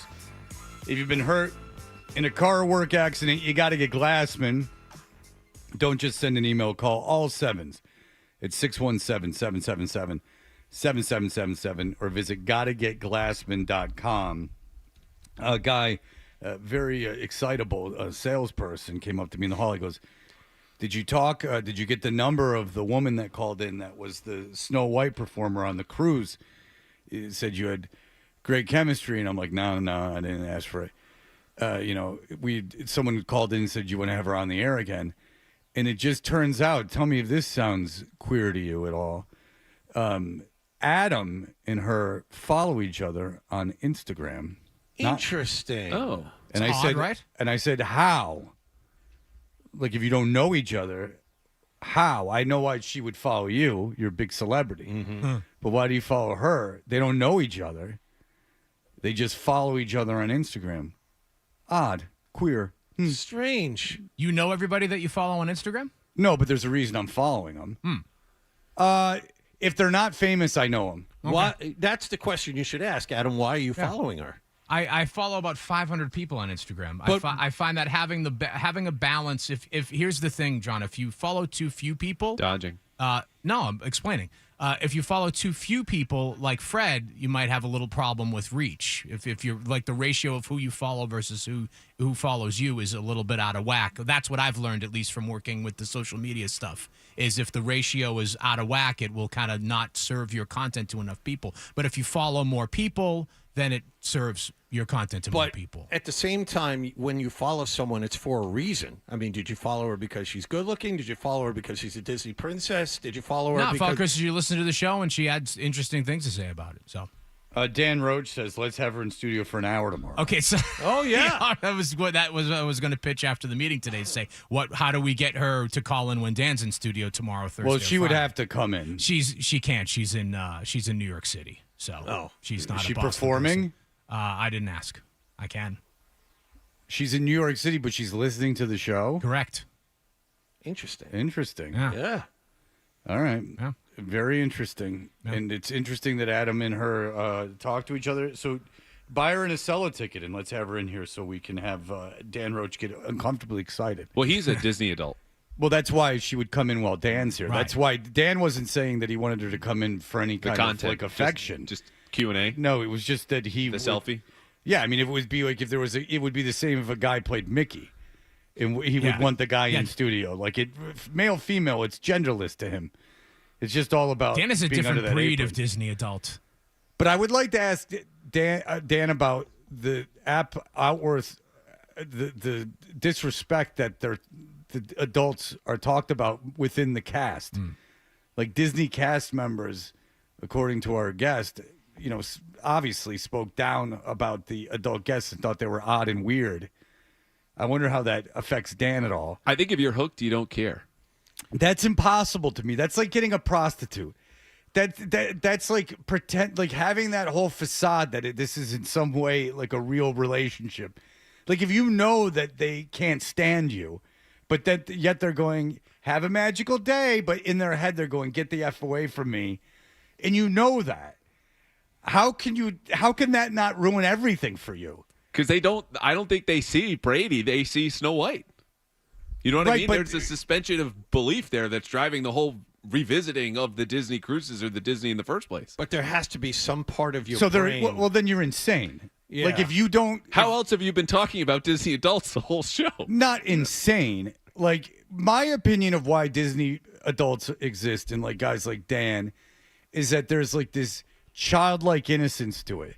And that it reminds you maybe of Sunday nights when, especially someone's Dan's age, Sunday nights, the big thing is people of Dan's generation, who's a generation before mine, would go to sleep watching The Wonderful World of Disney. I don't think it was on anymore when Adam and I were kids.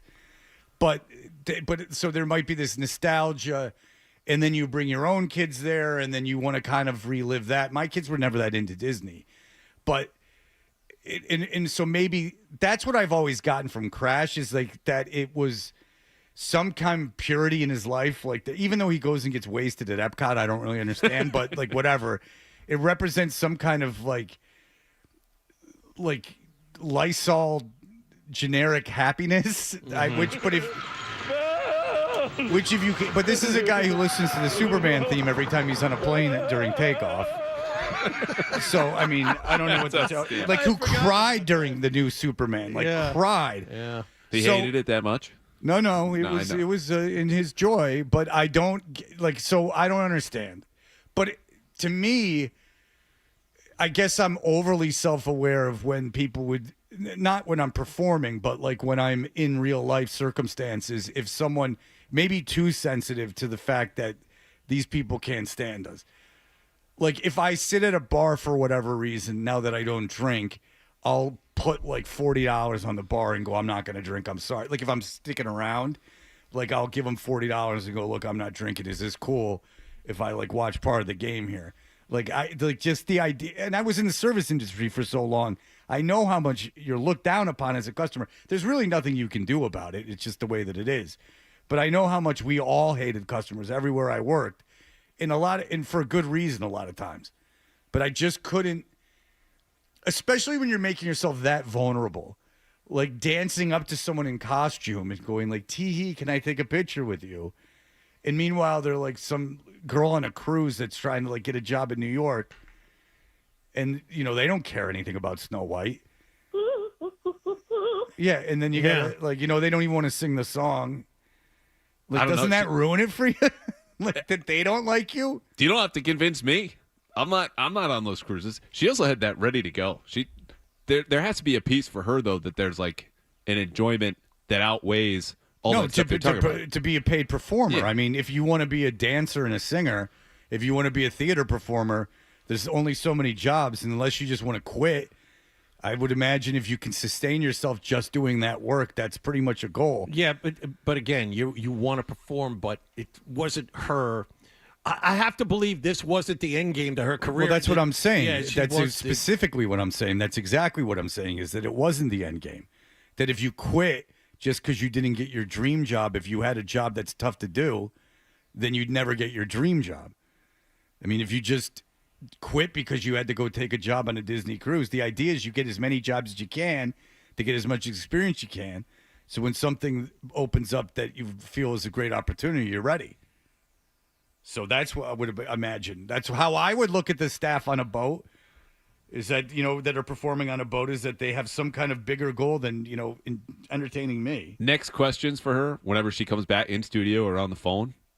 I'd like to revisit whatever that love triangle was. What was it? Goofy, Jack Sparrow, Cinderella? Yeah.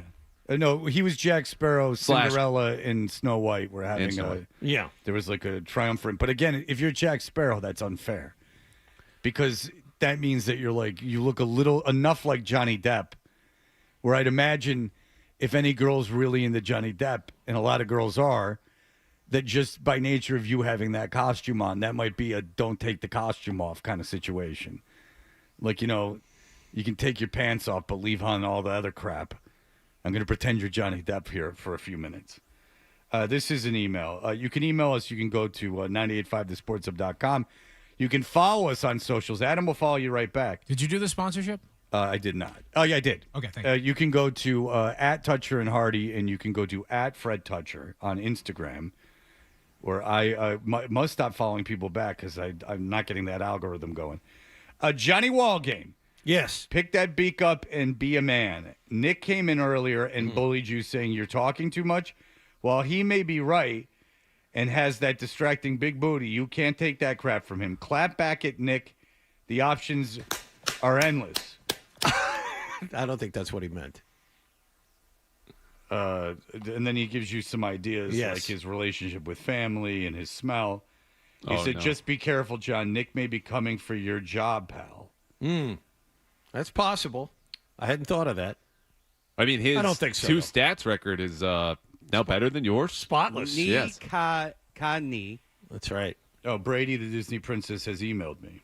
Oh, good. There you go. Because it says I may absolutely regret this, and I'm like, what? I'm like, what? I'm like, does someone have a piece of information on Callahan? I'm like, I was like, you know, but I have to whistleblow this fact about Callahan.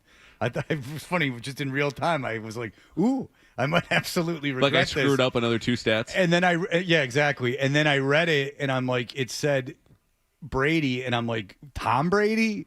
Like, because at the end of the sentence is Brady. Right. And so I was like, I don't get it. And then I'm like, oh, that's the name of the Snow White person. So what was the email? It says, I may absolutely regret this. Hi, it's Disney Princess Brady. I mean, that's it? Yeah, and at first I didn't even know what it meant. It said, and we were just talking about it. So listen, Disney Princess Brady. Big winner today. I got to tell you, you're very popular. I got salespeople coming up to me. Adam already follows you. Everyone's in love with you. All right, Jonathan, what else? I got an email here from Josh. You got this too. I'll edit it. Hey, guys, I would have called in to share, but I'm at work. I work on a ship that goes into the port of Tampa. I missed Hardy's cruise ship by 1 day. You can't read the rest of that. No, email. no. I read it before. Okay. I was gonna sanitize it. Yeah. The ship. Maybe you stop there. All right. Let John read you the email off air, and you tell me how he was going to edit that out. I wasn't. All I was going to say was the last line, which was the cruise ships are floating fornication factories. Yeah, That's I mean, all I'd imagine that it's a bunch of people, living together that are all getting drunk that are in their 20s. Yeah, I was going to skip over the middle part and just read the when end you talked part. about Filipino and No, I was not gonna guys. No. I had to say, I was trying to save you from yourself. No, I understand. You but were I read wading it. into dangerous water. No, I read it before. I knew enough not to include that. All right, So. very good. Do you have the stack, Jonathan? Are you prepared for the stack? Or no? I am not, but we'll figure something out. All right. Well, When we get this there. is Jonathan's responsibility. If I he's going to know. come in hyped up, he's got to take. If I could do what happened last night, I can do it off the top of my head. The stack I cannot do. I need Jonathan to be on top of that. I got you. Oh, Callahan's going to do it. Throw You're an lucky assist. he's carrying the Better. ball for you, Jonathan. All right, great. Jonathan came in a ball of fire, and now he's falling apart at the seams. What are you going to do? He came in too hot. Actually, I have stuff we could do, but I just wanted to make sure Jonathan was on the ball. All right, we'll be back. Here are the headlines.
He's under center. Moff set up. Drake May. Throws down. Drake rolls well, wrecking traffic. Off balance, throw to the end zone. Caught by Jones. Pass is going to be. Drake May plays on one station in Boston. Here's another Drake May moment. Drake May. 98.5, the Sports Hub.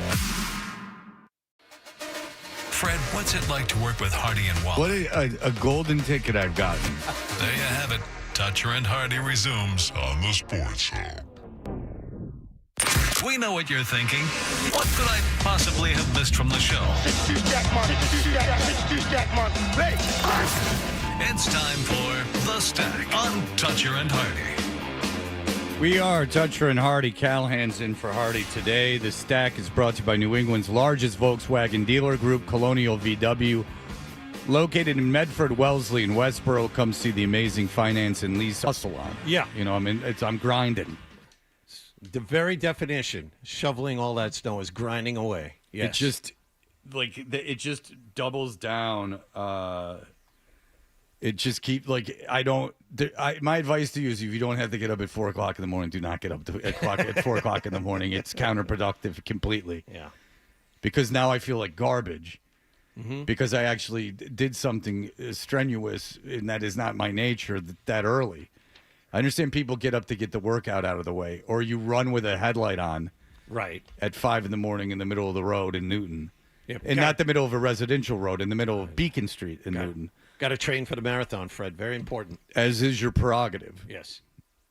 It seems like that'd be better off treadmill training, especially what if you snap your Achilles or something? Can't train on a treadmill, Fred. No. Can't train on a treadmill. But you're not going to be running in ice. You're not training to run on ice. All I know is what the runners tell me. It's like the treadmills, godforsaken things that don't stimulate it correctly. Well, has no, to be on real but ground. But if it's to get miles in, there's the option of running on salt and ice, which I can't imagine is good for you, or running on a treadmill. I'm guessing the chance of injury on a treadmill is way, way less. Also, someone comes around a corner at 4:45 in the morning and doesn't expect someone running down the road at them, right? Because you're to run correctly, you're running the opposite way of traffic. Yes. So if you're running in the middle of the road and someone goes to make a right turn, and you pop up on them, that doesn't sound good for April. Getting hit by a car in late January for a race in early April doesn't sound like the best way to go. Maybe they're not training for a marathon. I'm thinking if you could dodge a car, you could dodge a ball. Maybe there's something else going on there with the people who are clearly insane enough to be running at 4:45 in the morning after all that snow. It's 7 degrees outside. Why would you be running when it's 7 degrees outside at 4:45 in the morning unless you're training for the marathon? David Goggins, baby, just get on it. Okay. Because I understand. I usually am I'm more inquisitive than anything else about people walking in the road. Obviously, I understand after a snowstorm like we've had. Obviously, my patience for that is very high. I understand this. Like this morning in Waltham, people are walking the bus stop. They got to walk on the road. Like you can't walk on the sidewalk. I don't own the city. I understand that. That's not what my annoyance is. And I'm not even annoyed with the runners. It just seems like something that's not good. I'm being serious. Like it's just not good. Like none of it's good. Like the only bad can happen. The bad far outweighs the good. I mean that late, that dark, that early / late, middle of the road is just not a good idea. It didn't bother me, but I thought about it because again, I'd been up since 4 in the morning, grinding away. To think about it. Have you been watching Saturday Night Live this year? No. Okay, so Saturday Night Live, Adam and I have long conversations about Saturday Night Live. You know it's as old as me. When I was born was Saturday Night Live's first season, so it's old. 51? 51 years it's been on the air. And it's, of course, had its ups and downs. We all have our favorite season. Mine's very controversial because it's the Martin Short, Christopher Guest, Billy Crystal season with Harry Shearer. 87? I believe that's 85, 86. Okay. Is it Jiminy Glick? Yes, he does. Well, he doesn't do Jiminy Glick on that. He does Jackie Rogers Jr. and Ed Grimley. But nonetheless, I think Martin Short's the funniest. He only did one season. I think he's the funniest person by quite a bit that's ever done Saturday Night Live. Anyway, that's neither here nor there. Outside of Trump, the cold opens with Trump, which that guy's outstanding. And the way you have to remember how bad Trump was impression-wise before that. Like Alex Baldwin's, I never watched it. To be honest with you, I can't tell you of any cold open Trump that Alec Baldwin did because they weren't funny at all. Like just they suck. So you have to remember, it's not like a home run. Like I know Shane Gillis does a good Trump, but you have to remember it's just as easy as doing the voice. Like Will Ferrell's George W. Bush was terrible, in my opinion. I didn't think it was funny at all, and he did a one-man play about it. But so the new guy doing Trump, I think, is excellent. You don't have to find it, Adam. But it's James Austin Johnson. I just wanted to point it out because before he joined the show, he would do it in his car driving to stand-up gigs, and it was uncanny how much he sounded like him. But it was also the way, it's not just what he sounds like, the whole stream of consciousness thing, no one else did with him. They did the mean or they did the self-aggrandizing, but they never nailed the stream of consciousness. And that's what I think is so brilliant about his impression, is that a million people can do Trump, but he does them in such a unique and on-point way, because Trump is just a big stream of consciousness, for good or bad. He's got the tics, like the mannerisms, the neck tilts, all that. But he got an aspect of Trump that no one seemed to be able to put their finger on. But this new cast in season sucks, and Adam will tell you that. Yeah, it's not good. And Adam likes a lot of stuff, and if Adam doesn't like it, it's bad. All right, take it with a grain of salt. That. If Adam, take it for a grain of salt, unless it pertains to something I'm doing. And then they hired 3 people. The woman they hired is very good. I'll say she's a good member. You talking of the about cast. Ashley Padilla? Sure. Yes. Yeah. She's great. She's good. She's got star power. The black guy and the white guy they hired are almost unfathomably like, what are you doing? They'll be gone in a year. Yeah. There's no question, because the white guy has a butt cut and you just want to hit him. And then the black guy is like mugging even when he has no lines. Like it's almost like mean. Like they got someone out of a middle school play. But nonetheless, they had some fun. Sit through this whole thing. This is like a takeoff on an NFL broadcast. And they're doing NFL on CBS. And the host is the woman from the Oscar movie with Leonardo DiCaprio. It doesn't matter. One battle after another. She's playing Michelle Tafoya. It doesn't really matter either. And here's 49 seconds of a 6.5-minute skit. So this is less than 1/6 of the skit. Let's go down to our sideline reporter, Lisa Salters, with an update. Lisa Salters, my bad. Let's go down to our sideline reporter, Lisa Salters, with an update. Thanks, Joe. Well, the Broncos have nothing to be ashamed of. They had a great season and shouldn't hold back their heads. Just hold their heads high. I'm sure they'll be the team to watch next year. Lisa, the game hasn't even started yet. Think you're writing off the Broncos a little early? I mean, come on. They ain't got no quarterback. Like, come on. Now, Lisa, Denver is a very capable team. They could win. Yeah, but like, come on. Lisa, is Bo Nix on the sidelines? Nope, I don't know where he is, but I have an update from his fan. Sir, what's your name? It's Jarrett Stidham. Who now?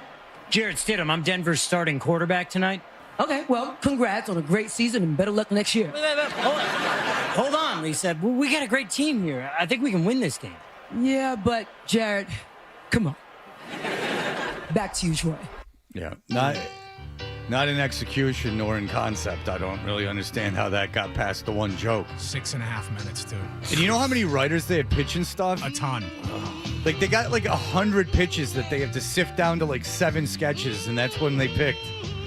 And that went through rehearsal. Mm-hmm. So they do a live rehearsal where they have to cut 2 sketches after that. And that got picked.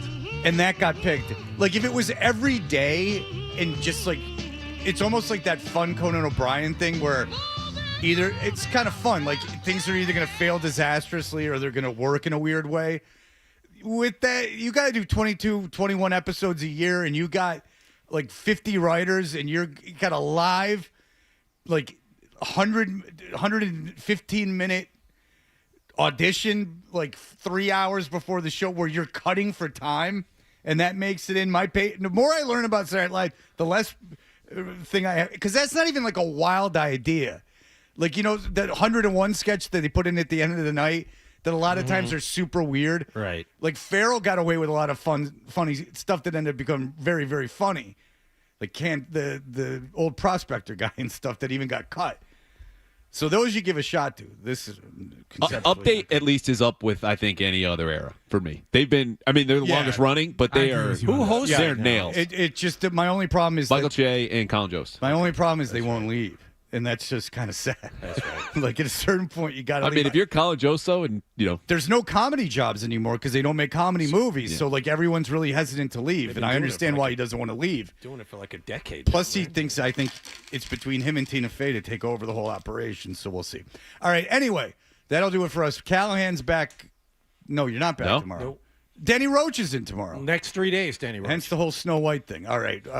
Thank you, Andrew. We do appreciate it. Thank you for getting back from Denver in a timely nature, and we appreciate it. Read him in the Boston Herald. We appreciate it, as always. We will have you on next week from San Francisco. We'll be here. You'll be in San Francisco.